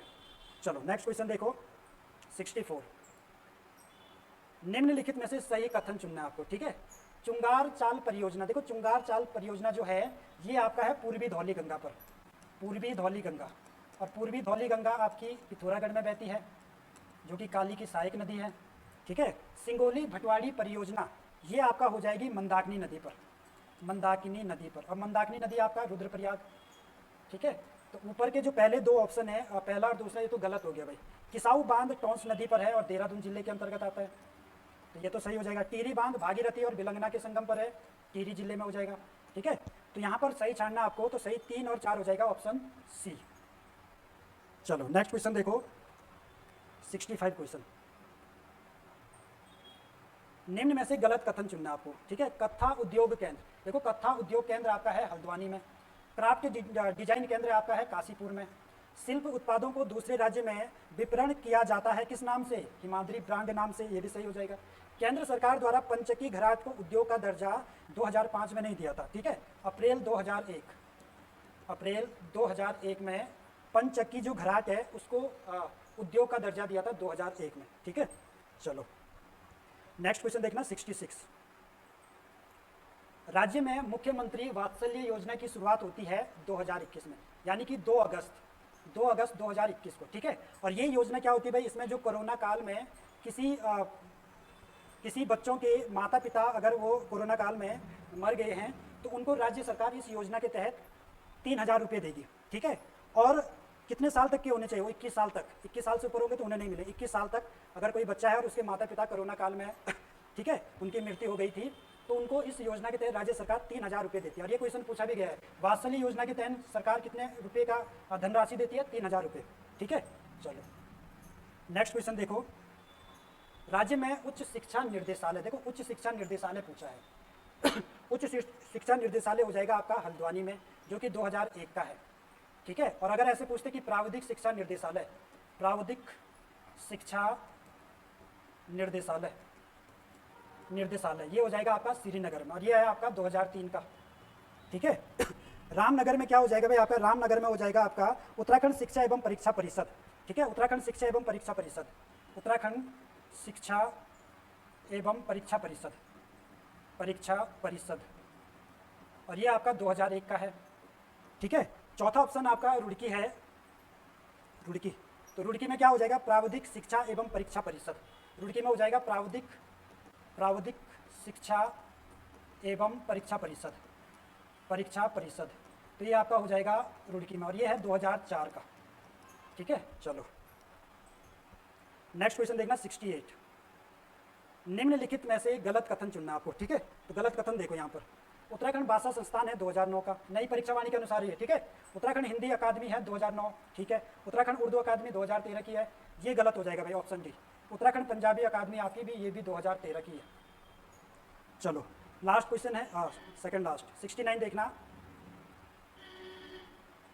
निम्न में से कौन सी कुमाऊनी बोली नहीं है? देखो दानपुरिया भी है, बागेश्वर में बोली जाती है, जौहारी भी है और अस्कोटी भी है, ठीक है। नागपुरिया नहीं होगी, ये बोली जाती है भाई चमोली में, चमोली जिले में। दसोलिया हो गया, नागपुरिया हो गया, चमोली में बोली जाती है, सलानी पौड़ी में बोली जाती है। चलो लास्ट क्वेश्चन देखो,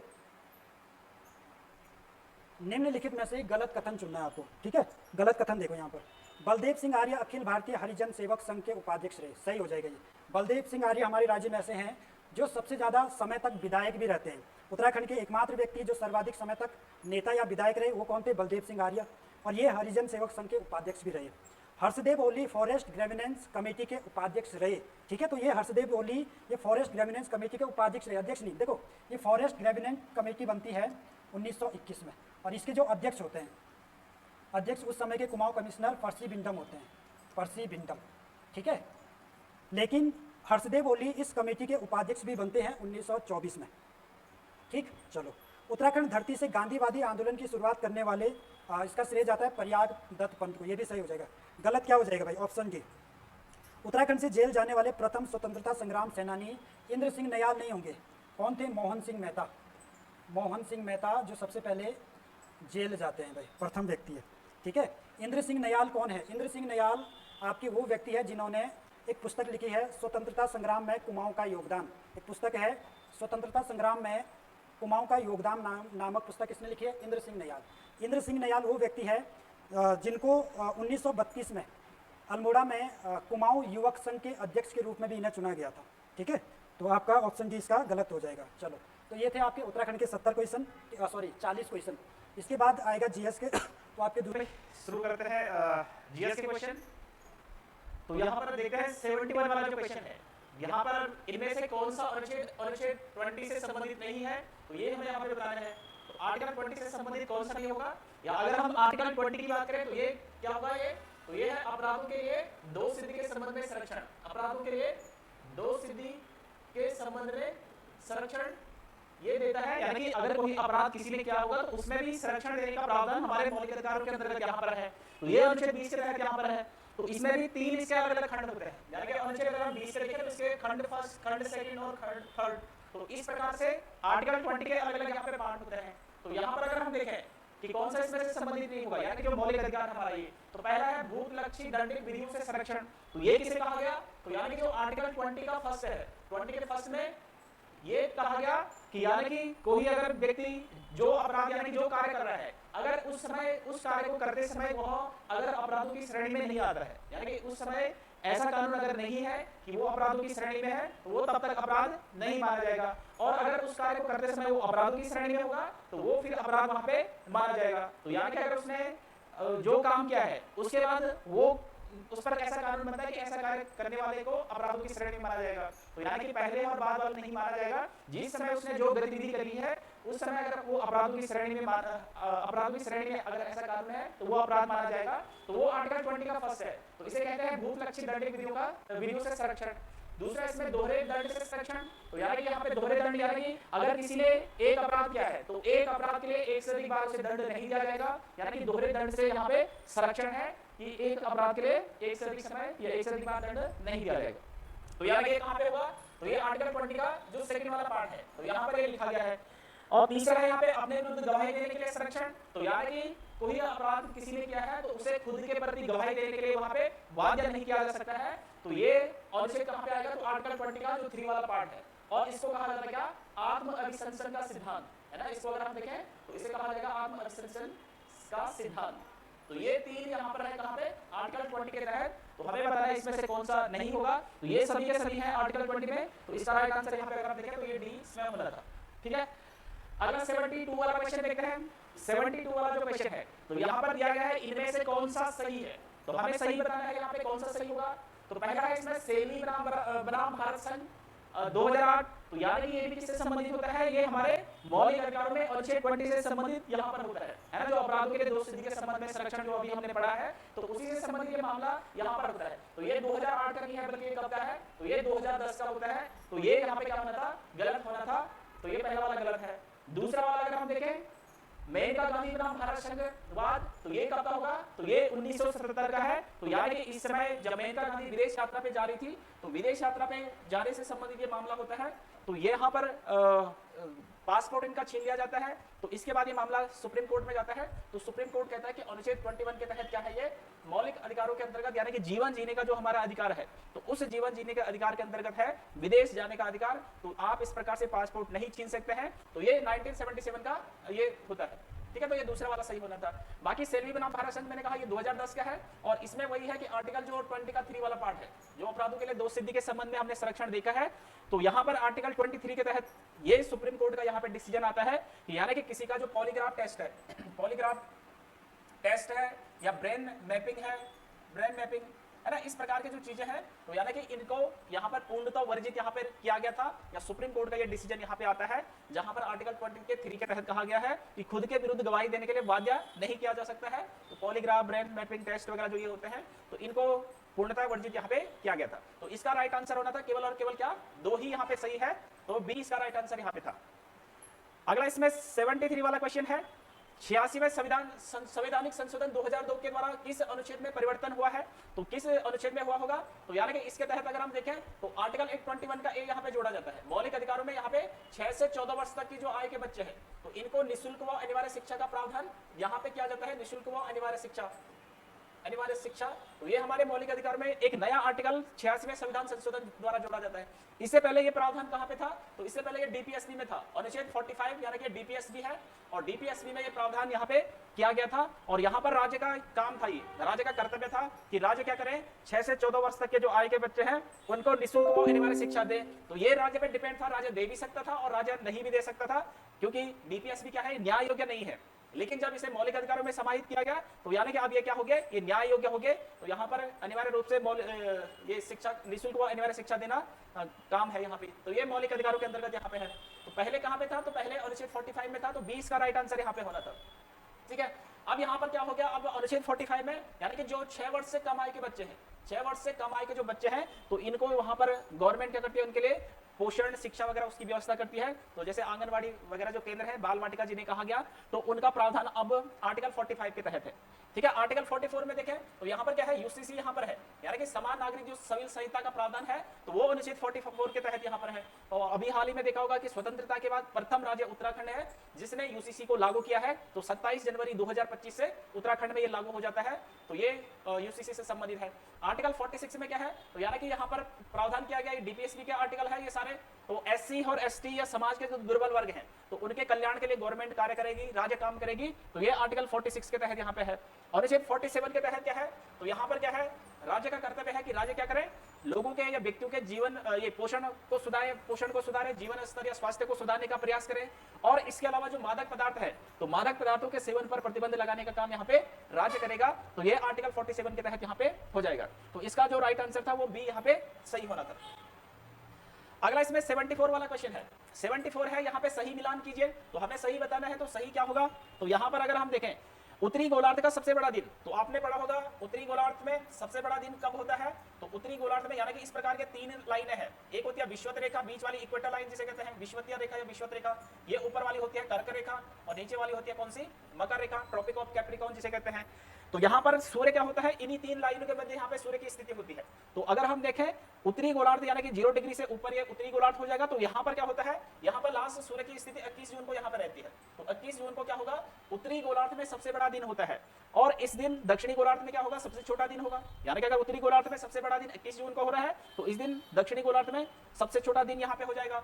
ठीक है, तो यानी कि उत्तरी गोलार्ध का सबसे बड़ा दिन तो ये होना था 21 जून, तो ए का होना था 4, जिस दिन वर्ल्ड योगा डे मनाया जाता है। दूसरा है यहाँ पे उत्तरी गोलार्ध का सबसे छोटा दिन। तो उत्तरी गोलार्ध का सबसे छोटा दिन कब होता है, तो यानी कि ये 22 दिसंबर को होगा। क्योंकि 22 दिसंबर को अगर हम देखें तो 22 दिसंबर को सूर्य की स्थिति कहां पर होती है, दक्षिणी गोलार्ध में होती है।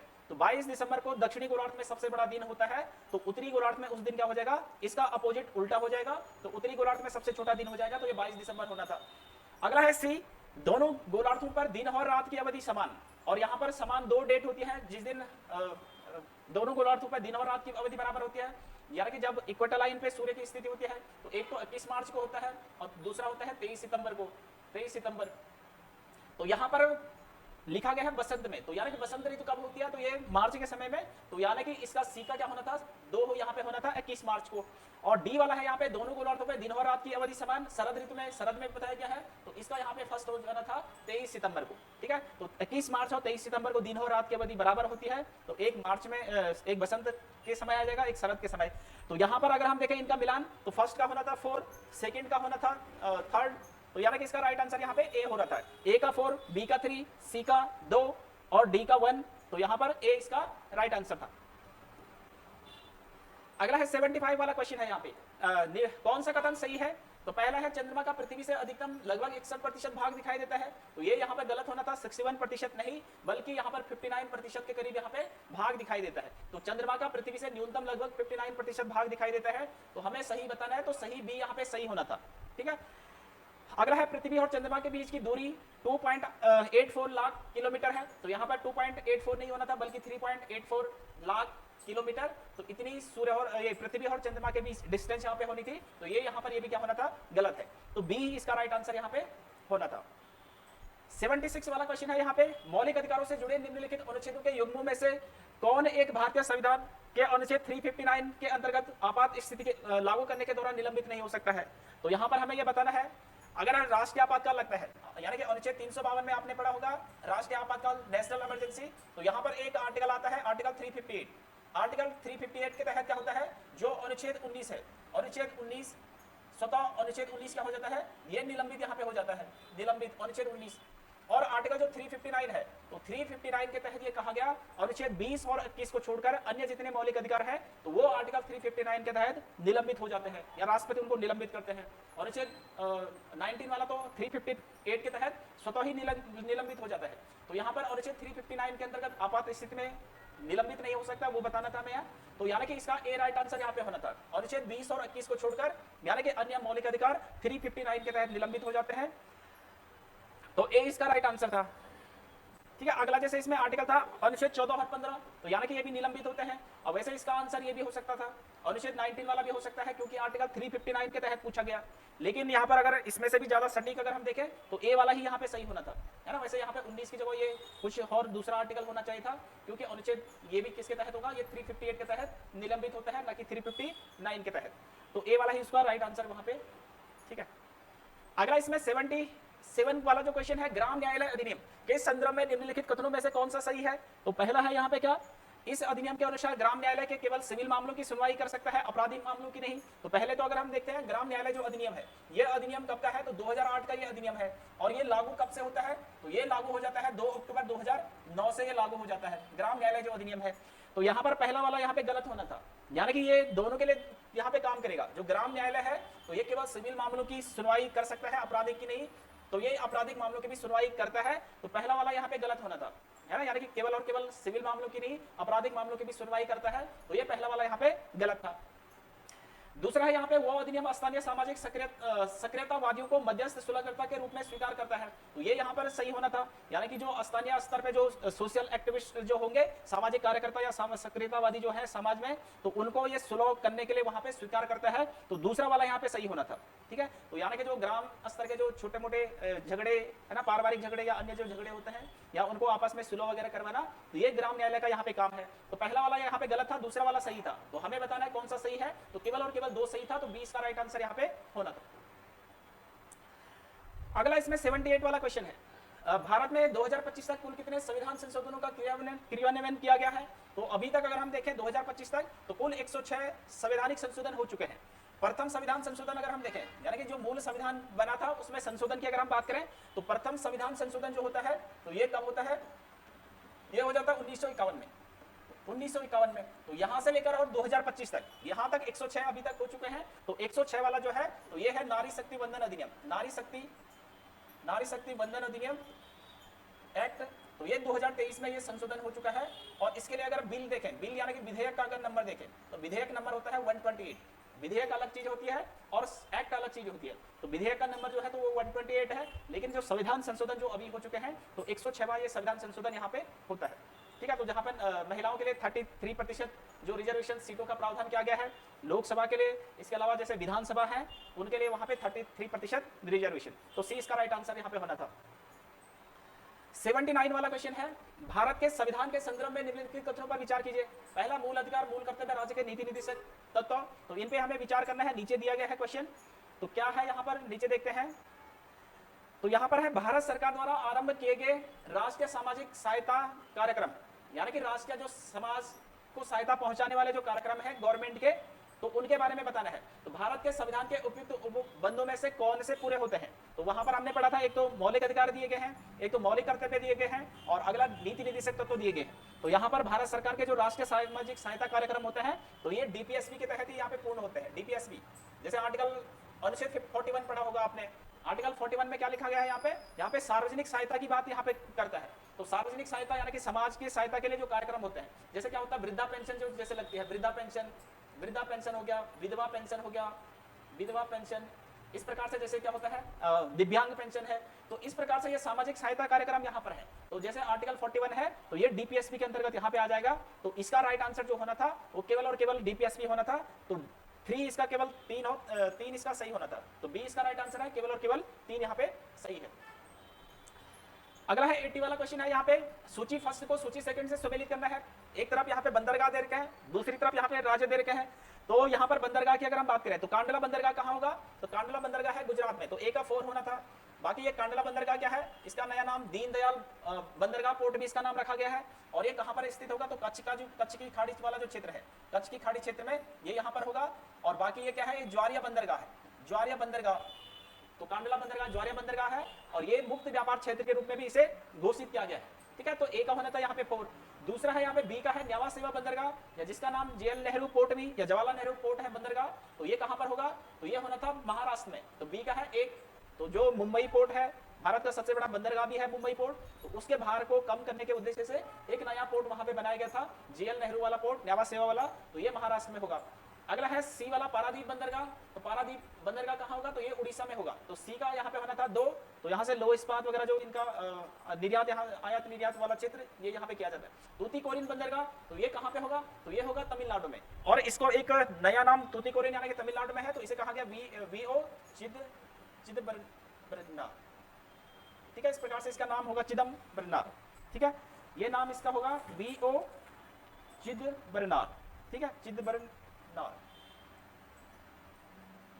ठीक है, तो इसका ये नाम भी है चिदंबरनार, वीओ चिदंबरनार। तो डी का यहाँ पे होना था 3, तो यानी कि यहाँ पर अगर हम देखें तो ए का होना था 4, बी का होना था 1, सी का होना था यहाँ पे 2 और फिर होगा 3, तो 4 1 2 3 इसका राइट आंसर होना था। तो 4 1 2 3 यानी कि सी इसका राइट आंसर यहाँ पे होना था। अगला है 81 वाला क्वेश्चन है, भारत का 40% सड़क परिवहन होता है, तो 40% सड़क परिवहन किसके माध्यम से होता है, तो ये यहाँ पर दिए गए हैं नेशनल राजमार्ग, स्टेट हाईवे, राजकीय राजमार्ग, जिला मार्ग, ग्रामीण सड़कें। तो इस प्रकार से जो अलग अलग सड़कें हैं यहाँ पर हैं, तो यहाँ पर जो राष्ट्रीय राजमार्ग है, नेशनल हाईवे जिनको कहते हैं एनएच, तो इनके द्वारा ही सबसे ज्यादा यानी कि 40% सड़क परिवहन होता है। अगर हम देखते हैं नेशनल राष्ट्रीय राजमार्ग या एनएच है, इनका जो प्रतिशत है यानी कि केवल और केवल ये 2% क्या है, सड़कें हैं, इनकी जो लंबाई है केवल और केवल 2% ही नेशनल हाईवे भारत में है। लेकिन परिवहन के मामले में अगर देखें तो इनसे सबसे ज्यादा परिवहन यहाँ पे होता है, तो वो 40% के करीब यहाँ पे ट्रांसपोर्ट जो होता है तो वो नेशनल हाईवे के माध्यम से यहाँ पे होता है, ठीक है, तो ए इसका राइट आंसर यहाँ पे होना था। अगला है यहाँ पे हरित राजमार्ग नीति किस वर्ष शुरू हुई, तो हरित राजमार्ग जो नीति है ये 2015 में शुरू होती है, तो ए का इसका ए यहाँ पे राइट आंसर होना था। 29 सितंबर 2015 से ये शुरू हुआ, तो ग्रीन जो हाईवे पॉलिसी है तो ये 2015 से शुरू होती है। और ये राजमार्ग नीति क्या कहती है, तो यानी कि जो सड़कें हैं, तो सड़कों के एक तो बीच वाला जो क्षेत्र है उसमें क्या करना है, यहाँ पे पेड़ पौधे लगाने हैं, इसके अलावा इसके आसपास अगल बगल इन क्षेत्रों में, तो यानी कि कुल मिला के जो राजमार्ग है तो उन पर पेड़ पौधे हरियाली वगैरह बढ़ाना, इस कॉन्सेप्ट का यहाँ पे ये काम यहाँ पर ये पॉलिसी यहाँ पर है, तो 2015 में ये शुरू हुई है। इसी में आपने पढ़ा होगा जैसे ग्रीन मॉफलर है, ग्रीन मॉफलर, तो ग्रीन मॉफलर भी सुना होगा आपने। तो ग्रीन मॉफलर होता क्या है, तो यानी कि जब राजमार्ग है तो उनके बीच में जो पेड़ लगाए जाते हैं, है ना, तो वो ग्रीन मॉफलर का काम यहाँ पे यानी कि प्रदूषण को रोकने का काम भी करते हैं। और ये कौन सा प्रदूषण रोकने का काम करेंगे, तो ये ध्वनि प्रदूषण से संबंधित है, ध्वनि प्रदूषण से संबंधित, ठीक है। तो ग्रीन मॉफलर यानी कि सड़कों के बीच वाले क्षेत्र में या आसपास जो पेड़ पौधे पेड़ लगाते हैं तो वो ध्वनि प्रदूषण से संबंधित है। बाकी ये योजना 2015 की है, तो ए यहाँ पे सही होना था। 83 वाला क्वेश्चन है यहाँ पे, सूची फर्स्ट को सूची सेकंड से सुमेलित कीजिए तथा निम्नलिखित कोट में सही उत्तर बताइए। तो एक तरफ यहाँ पे परमाणु शक्ति संयंत्र है, दूसरी तरफ राज्य है। कल्पक्कम की बात करें तो कल्पक्कम कहाँ पे होगा, तमिलनाडु में होगा। काकरापार, तो काकरापार कहाँ पे होगा, तो ये गुजरात में होगा। कैगा कहाँ पे होगा, तो कैगा है कहाँ पे, कर्नाटक में है।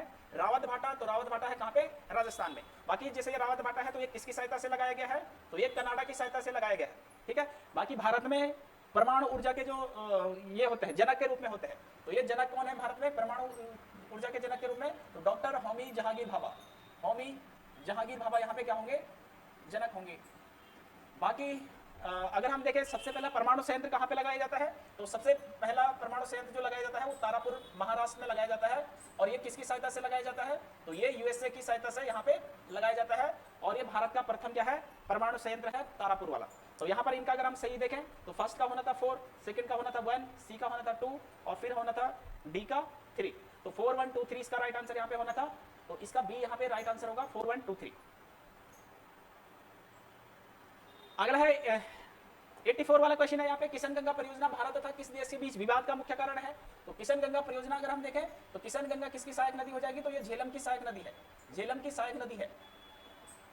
और ये विवाद का कारण किसके मध्य है, तो भारत और पाकिस्तान के मध्य ये विवाद का कारण है, तो इसका राइट आंसर यहाँ पे सी होना था। बाकी किशनगंगा को पाकिस्तान में कहते हैं नीलम नदी के नाम से, तो वहां पर इसको जाना जाता है। तो ये विवाद का कारण भारत और पाकिस्तान, तो सी इसका राइट आंसर होना। अगला इसमें 85 वाला क्वेश्चन है, बॉम्बे स्टॉक एक्सचेंज की स्थापना निम्नलिखित में से किसने की। तो बॉम्बे स्टॉक एक्सचेंज ये भारत का सबसे पुराना स्टॉक एक्सचेंज भी होता है। भारत का एशिया का भी ये सबसे पुराना स्टॉक एक्सचेंज है, एशिया का भी सबसे पुराना। तो इसकी स्थापना 1875 में हो जाती है, तो ये एशिया का भी सबसे पुराना है। तो इसकी स्थापना की थी किसने, प्रेमचंद रायचंद के द्वारा। तो इसका राइट आंसर यहाँ पे सी, यहाँ पे इसका राइट आंसर यहाँ पे होना था।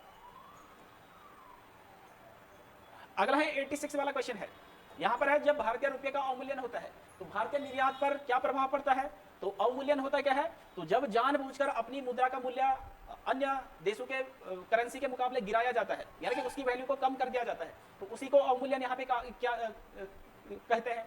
और इस अवमूल्यन में अगर हम देखें भारत में अभी तक कितनी बार अवमूल्यन हुआ है, तो 3 बार यहाँ पे होता है, 1949 हो गया, 1966 हो गया और 1991 हो गया। तो इस 3 समय में ये हुआ है। तो इससे क्या होगा, निर्यात सस्ता हो जाता है। निर्यात यानी कि अलग अलग देशों में जो हम भेजते हैं निर्यात, तो वहां पर वो निर्यात क्या हो जाएगा, सस्ता हो जाएगा। जबकि आयात क्या हो जाता है, इसमें आयात क्या हो जाएगा, महंगा यहाँ पे हो जाएगा, इंपोर्ट जिसे कहते हैं। और एक्सपोर्ट यानी कि निर्यात अलग अलग देशों में, तो वो यहाँ पे सस्ता हो जाएगा, क्योंकि खुद की करेंसी का अगर उसके वैल्यू को कम कर देंगे तो इससे अलग अलग देशों में क्या हो जाएगा, वहां पर निर्यात बढ़ जाएगा। ठीक है, तो सी इसका राइट आंसर यहाँ पे होना था कि निर्यात यहाँ पे सस्ता हो जाता है और आयात महंगा हो जाता है। अगला है यहाँ पे 87 वाला क्वेश्चन है यहाँ पे। तो ये क्या है, भारतीय बैंकिंग प्रणाली में आरटीजीएस का पूर्ण रूप क्या है। तो आरटीजीएस क्या है, ये इलेक्ट्रॉनिक क्या है, electronic fund transfer. Electronic fund transfer एक सिस्टम है, यानी कि पैसे को अगर इलेक्ट्रॉनिक रूप से ट्रांसफर सिस्टम, तो पैसे को अगर भेजना है, फंड ट्रांसफर करना है, तो उससे संबंधित ये है। तो इसका यहाँ पे सही हो जाएगा रियल टाइम ग्रॉस सेटलमेंट। तो ये यहाँ पर ए इसका राइट आंसर यहाँ पे होना था। तो ये फंड ट्रांसफर किस प्रकार के करेंसी के लिए है, तो यानी कि जब अधिक मूल्य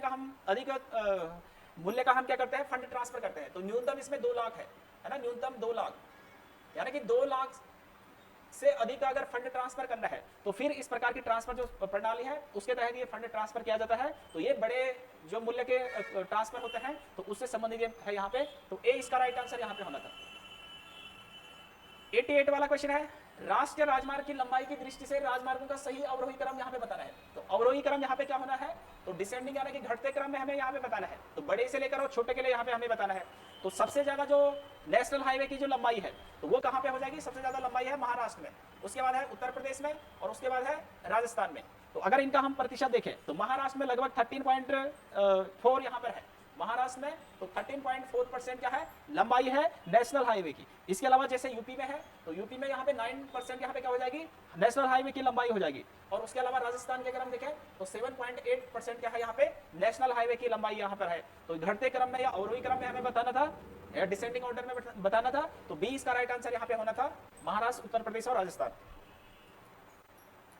अगला है इसमें 89 वाला क्वेश्चन है, कलादान प्रोजेक्ट किन देशों की संयुक्त परियोजना है। तो कलादान प्रोजेक्ट आपने सुना होगा। कलादान प्रोजेक्ट अगर हम देखें तो इस क्षेत्र में अगर हम देखें यहाँ, तो ये क्या है, भारत से और पूर्वोत्तर भारत को जोड़ने के लिए प्रोजेक्ट यहाँ पर है। तो ये भारत और म्यांमार के बीच की ये परियोजना होती है ना, भारत और म्यांमार की। तो ये परियोजना 2008 में समझौता होता है इस कलादान प्रोजेक्ट पे।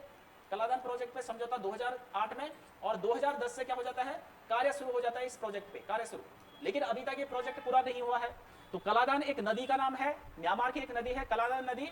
तो भारत में क्या है, पूर्वोत्तर भारत में अगर जाना है, तो पूर्वोत्तर भारत यानी कि भारत के जो पूर्वोत्तर राज्य हैं, तो उन राज्यों में जाना है। तो अभी तक क्या है, एकमात्र भारत से होते हुए, यानी कि यहाँ पे सिलीगुड़ी कॉरिडोर आपने सुना होगा। सिलीगुड़ी जो पश्चिम बंगाल में पड़ता है, तो सिलीगुड़ी कॉरिडोर एक पतला क्षेत्र है, छोटा क्षेत्र है, चौड़ाई लंबाई वाला कम क्षेत्र है। तो वहीं से एकमात्र भारत का पूर्वोत्तर भारत में जाने का एकमात्र रास्ता है ना, जिसे चिकन नेक भी कहा जाता है। अब यहाँ पर क्या होता है, भारत एक वैकल्पिक मार्ग की तलाश भी कर रहा है, यानी कि वैकल्पिक मार्ग भारत के पूर्वोत्तर क्षेत्र में जाने के लिए। तो ये कलादान नदी के सहारे म्यांमार से होते हुए पूर्वोत्तर राज्यों में पहुंचा जा सकता है। ठीक है, तो यानी कि यहाँ पर जैसे कलकत्ता पोर्ट है, तो कलकत्ता बंदरगाह से यहाँ पे समुद्री मार्ग से जाएंगे, और इधर म्यांमार में यहाँ एक पोर्ट है, यहाँ पे सितवे पोर्ट। तो कलकत्ता पोर्ट से म्यांमार के सितवे पोर्ट में जाएंगे, और फिर यहाँ से क्या हो जाएगा, म्यांमार में जो कलादान नदी है, तो कलादान नदी के सहारे म्यांमार में जाएंगे, और फिर उसके बाद वहां पर क्या हो जाएगा, जो म्यांमार है और आगे मणिपुर वाला जो क्षेत्र है, तो उस क्षेत्र में क्या होगा, वहां पर मिजोरम वाला जो क्षेत्र है, तो वहां से क्या होगा, फिर उसके सारे स्थल मार्ग से होते हुए पूर्वोत्तर राज्यों में वहां पे पहुंचा जा सकता है। ठीक है, तो ये कलादान प्रोजेक्ट यहाँ पे ये भारत और म्यांमार के बीच है, और इसे 2027 तक यहाँ पे पूर्ण होने की अब उम्मीद है कि 2027 तक ये क्या हो जाएगा, पूर्ण यहाँ पे हो जाएगा। ठीक है, तो यानी कि ऐसा मार्ग है जो पहले समुद्र से होते हुए जाएगा, यहाँ समुद्र से जाएंगे, फिर यहाँ नदी से जाएंगे, और फिर इसके बाद यहाँ से ऊपर के लिए फिर स्थलीय मार्ग से जाएंगे। तो 3 प्रकार के मार्गों से यहाँ से गुजरना पड़ेगा। तो ये इस प्रकार की परियोजना है। तो सी इसका राइट आंसर यहाँ पे था। अगला इसमें 90 वाला क्वेश्चन है, 90 वाला क्वेश्चन है यहाँ पे, भारत का सबसे पुराना रेल इंजन कारखाना निम्न में से कौन सा है। तो सबसे पुराना यहाँ पे कौन सा हो जाएगा, तो यहाँ पे चित्तरंजन लोकोमोटिव कारखाना। तो चित्तरंजन दास जो है, तो उनके नाम से ये है। तो ये 1950 में स्थापित हो जाता है, और ये कहाँ पे पड़ेगा, तो ये पश्चिम बंगाल में है। पश्चिम बंगाल में, और यहाँ रेलवे इंजन यहाँ पे बनाए जाते हैं, रेलवे इंजन यहाँ बनाए जाते हैं, ठीक है। तो ये सबसे पुराना भारत का क्या है, रेलवे का रेल इंजन कारखाना है, तो ए इसका राइट आंसर यहाँ पे होना था, ठीक है। Rail coach factory Perambur Tamil Nadu, तो ये कब बन जाता है, ये 1955 में ये बनता है, ठीक है। और ये कहाँ पे होगा, तमिलनाडु में है, और ये यहाँ पे क्या बनते हैं, तो रेल डिब्बे यहाँ पे बनेंगे, रेल डिब्बों का निर्माण यहाँ पे होता है, ठीक है। तो ये 1955 का है। अगला है इसमें रेल कोच फैक्ट्री, तो रेल कोच फैक्ट्री की अगर हम बात करें तो ये कब की होती है, कपूरथला पंजाब वाली, तो ये यानी कि 1985 का ये होगा, और यहाँ पर भी क्या बनते हैं, रेल जो डिब्बे हैं वो यहाँ पे बनेंगे, है ना, रेलवे के डिब्बे, ठीक है। अगला यहाँ पे पहिया कारखाना छपरा बिहार, तो ये बिहार में होगा, और इसका उत्पादन 2014 से होना शुरू हुआ, और यहाँ पर मुख्य रूप से जो तमिलनाडु वाला है यहाँ पे सवारी डिब्बे यहाँ पे बनेंगे, और यहाँ पर भी क्या बनेंगे, जो रेल डिब्बे है वो बनेंगे कपूरथला में। तो ए इसका राइट आंसर होना था कि सबसे पुराना वाला चितरंजन लोकोमोटिव कारखाना यहाँ पे है। अगला इसमें 91 वाला क्वेश्चन है यहाँ पे, निम्न में से सड़क परिवहन एवं राजमार्ग मंत्रालय के अधीन भारतमाला परियोजना का उद्देश्य क्या है। तो भारतमाला परियोजना आपने सुनी होगी, ये भारतमाला परियोजना 2017 में घोषणा हो जाती है, घोषणा 2017 में, और 2017-18 की ये योजना है, 2017-18 से ये योजना यहाँ पे होती है। तो इसका काम क्या है यहाँ पे, तो सीमावर्ती राज्यों को जोड़ने के साथ साथ तटीय राज्यों को जोड़ना, तो ए इसका राइट आंसर यहाँ पे होना था। सीमावर्ती जो राज्य हैं उनको जोड़ने के साथ साथ जो तटीय वाले जो राज्य हैं उनको जोड़ना, और उनको बंदरगाह जो है उन बंदरगाहों तक भी उनको जोड़ना है। तो ये परियोजना जो होती है वो भारतमाला परियोजना का उद्देश्य यहाँ पर होता है, तो ए यहाँ पे राइट आंसर होना था, ठीक है। अगला है जैसे इसमें भारत के 4 महानगरों को जोड़ना, तो भारत के 4 महानगरों को जोड़ने वाली कौन सी योजना हो जाएगी, तो इसको हम कहेंगे स्वर्णिम चतुर्भुज योजना, स्वर्णिम चतुर्भुज योजना, ठीक है। ये स्वर्णिम चतुर्भुज योजना है जिसमें 4 महानगर है, दिल्ली, मुंबई, कलकत्ता और चेन्नई, इनको आपस में जोड़ना, तो ये स्वर्णिम चतुर्भुज योजना है। अगला है यहाँ पे सभी राष्ट्रीय राजमार्गों को रेलवे क्रॉसिंग से मुक्त करना, तो ये हो जाएगी सेतु भारतम योजना, है ना, सेतु भारतम योजना, तो ये रेलवे क्रॉसिंग से मुक्त करना है यहाँ पे, तो ये इससे संबंधित हो जाएगा। अगला है सभी बंदरगाहों को आपस में जोड़ना, तो ये किससे हो जाएगी, तो ये सागरमाला परियोजना से संबंधित यहाँ पे हो जाएगा, सभी बंदरगाहों को आपस में जोड़ना, तो ये क्या हो जाएगी, सागरमाला परियोजना, सागरमाला परियोजना से संबंधित ये हो जाएगा, ठीक है। बाकी सागरमाला जो परियोजना है ये 2003 में अटल बिहारी वाजपेयी के द्वारा उस समय शुरू की जाती है। सेतु भारत, ये सेतु भारतम योजना, तो ये कब से शुरू हो जाती है, तो 2016 से ये सेतु भारतम योजना यहाँ पे शुरू हो जाती है, 2016 से, और ये 2003 से, तो ये इसका राइट आंसर यहाँ पे था। अगला है इसमें 92 वाला क्वेश्चन है, इनमें से कौन सा अकबर के दरबार का चित्रकार नहीं था, तो इसमें से अकबर के चित्रकार कौन नहीं थे, तो यहाँ पे दसवंत था, अब्दुल समद था, कल्याण दास यहाँ पे नहीं था, तो सी इसका राइट आंसर होना था कि ये अकबर का चित्रकार यहाँ पे नहीं था। इसके अलावा एक और यहाँ पे है मीर सैयद अली, मीर सैयद अली, तो ये भी क्या होता है, अकबर का चित्रकार यहाँ पे होता है, ठीक है, तो सी इसका राइट आंसर है। अगला है 93 वाला क्वेश्चन है यहाँ पे, भारतीय राष्ट्रीय कांग्रेस का लाहौर अधिवेशन 1929 इतिहास में इसलिए बहुत प्रसिद्ध है क्योंकि इसमें हमें देखना है क्या क्या है यहाँ पे, कांग्रेस ने पूर्ण स्वराज्य की मांग का एक संकल्प पारित किया, तो ये यहाँ पर सही हो जाएगा कि 1929 का जो लाहौर अधिवेशन होता है इसमें पूर्ण स्वतंत्रता का यहाँ पे मांग रखी जाती है, और अगले वर्ष यानी कि 26 जनवरी 1930 को प्रथम स्वाधीनता दिवस भी यहाँ पे मनाया जाता है, प्रथम स्वाधीनता दिवस यहाँ पे मनाया जाता है, और इस दिन यानी कि झंडा फहराया जाएगा, है ना, जवाहरलाल नेहरू के द्वारा, तो ये पहला वाला सही था यहाँ पे। दूसरा है इस अधिवेशन में उग्रवादियों एवं उदारवादियों के बीच झगड़े को सुलझा लिया गया, तो इनके बीच जो झगड़ा हुआ था 1907 का आपने सूरत अधिवेशन सुना होगा, उसमें नरम दल और गरम दल में फूट पड़ जाती है, लेकिन आगे चलकर इनमें जो झगड़े में सुलझा लिया जाता है, तो ये कब होगा, तो ये 1916 का लखनऊ अधिवेशन जो होता है, तो इस अधिवेशन में यहाँ पे ये सुलझाने का काम यहाँ पे होगा, तो दूसरा वाला यहाँ पे गलत होना था, है ना, कि इस समय नहीं हुआ, ये 1929 के अधिवेशन में नहीं हुआ। तीसरा वाला है इस अधिवेशन में दुराश मांग के सिद्धांत को अस्वीकार करते हुए एक संकल्प पारित किया गया, तो दुराश मांग की सिद्धांत वैसे 1940 में यहाँ पे मुस्लिम लीग के द्वारा यहाँ पे रखी जाती है, तो ये यहाँ पर ये भी नहीं होना था, ये भी गलत था, तो केवल और केवल इसका एक यहाँ पे सही होना था, तो उपयुक्त में से कौन सही होगा, तो केवल और केवल एक सही है, तो पहला वाला ही इसका राइट आंसर यहाँ पे था, ठीक है। अगला क्वेश्चन है यहाँ पे 94 वाला क्वेश्चन है यहाँ पे, मामल्लपुरम के मंडप मंदिरों एवं रथ मंदिरों का निर्माण किसने कराया, तो ये किसने कराया, यानी कि पल्लव वंश से संबंधित है, पल्लव वंश यानी कि दक्षिण भारत का वंश शासक होता है ये, तो यहाँ पर अगर हम देखते हैं रथ मंदिरों का निर्माण, तो ये किया है किसने, नरसिंह वर्मन फर्स्ट ने, ठीक है। तो मामल्लपुरम इसमें जो रथ मंदिर है या 7 यहाँ पे रथ मंदिर है, जिन्हें सप्तपेगौड़ा कहा गया। तो नरसिंहवर्मन फर्स्ट ने यहाँ पे किया है। और पल्लव वंश यानी कि इनकी जो राजधानी थी, तो राजधानी कहाँ पे थी इनकी राजधानी, तो कांची या कांचीपुरम है ना, कांची या कांचीपुरम में इनकी राजधानी होती है। बाकी पल्लव वंश के जो संस्थापक होते हैं तो वो कौन होते हैं, वो सिंह विष्णु यहाँ पे संस्थापक होंगे, संस्थापक ये हो जाएंगे। और इसके अलावा महेंद्र वर्मन फर्स्ट जैसे ये एक पुस्तक लिखते हैं मत विलास परवशन, मत विलास परवशन नाम से ये पुस्तक लिखते हैं। तो ये भी क्या होते हैं पल्लव वंश के। तो सभी के सभी ये पल्लव वंश के शासक यहाँ पे हैं। तो सी इसका राइट आंसर यहाँ पे होना था। 95 वाला क्वेश्चन है यहाँ पे, एक कंप्यूटर की स्मृति का सामान्य तौर से किलोबाइट अथवा मेगाबाइट के रूप में व्यक्त की जाती है। तो एक बाइट बना होता है, तो ये एक बाइट बराबर क्या होता है 8 बिट के लगभग ये होता है 8 बिट के बराबर, ठीक है। तो यहाँ पे हमें बताना था, तो इसमें ए राइट आंसर यहाँ पे होना था 8 द्विआधारी अंकों का, यानी कि द्विआधारी कौन से अंक होते हैं, तो 0 और 1 ही 2 द्विआधारी अंक यहाँ पे होते हैं। तो 8 द्विआधारी अंकों का होना था एक बाइट, तो ए इसका राइट आंसर यहाँ पे था। अगला है 96 वाला क्वेश्चन है यहाँ पे, निम्नलिखित में से कौन सा कंप्यूटर का बुनियादी कार्य नहीं है। तो कंप्यूटर का कौन सा बुनियादी कार्य यहाँ पे नहीं होना था, तो डाटा को स्वीकार करना और प्रोसेस करना ये कंप्यूटर का कार्य होता है, इनपुट को स्वीकार करना ये कंप्यूटर का कार्य होता है, टेक्स्ट को स्कैन करना तो ये यहाँ पर सही होना था कि ये इसका काम नहीं है, बाकी डाटा को स्टोर करना तो ये भी कंप्यूटर का कार्य यहाँ पे होना था, ठीक है। अगला है इसमें 97 वाला क्वेश्चन है यहाँ पे, भारत का अंतरिक्ष मिशन गगनयान की योजना किस वर्ष की प्रस्तावित है। तो गगनयान जो भारत का मिशन है ये 2027 का भारत का ये मिशन है। तो इसका राइट आंसर यहाँ पे क्या होना था, तो सी इसका राइट आंसर यहाँ पे होना था। अगला है इसमें 98 वाला क्वेश्चन है, 2028 में कोप 33 यानी कि जो जलवायु परिवर्तन से संबंधित ये सम्मेलन है, तो ये कौन सा देश करेगा 2028 में कोप 33 का। तो इसका राइट आंसर यहाँ पे ए होना था, भारत इसका मेजबानी करेगा, तो ए इसका राइट आंसर है। 99 वाला क्वेश्चन है यहाँ पे, शुभांशु शुक्ला किस दिन अंतरराष्ट्रीय अंतरिक्ष स्टेशन के लिए रवाना हुए।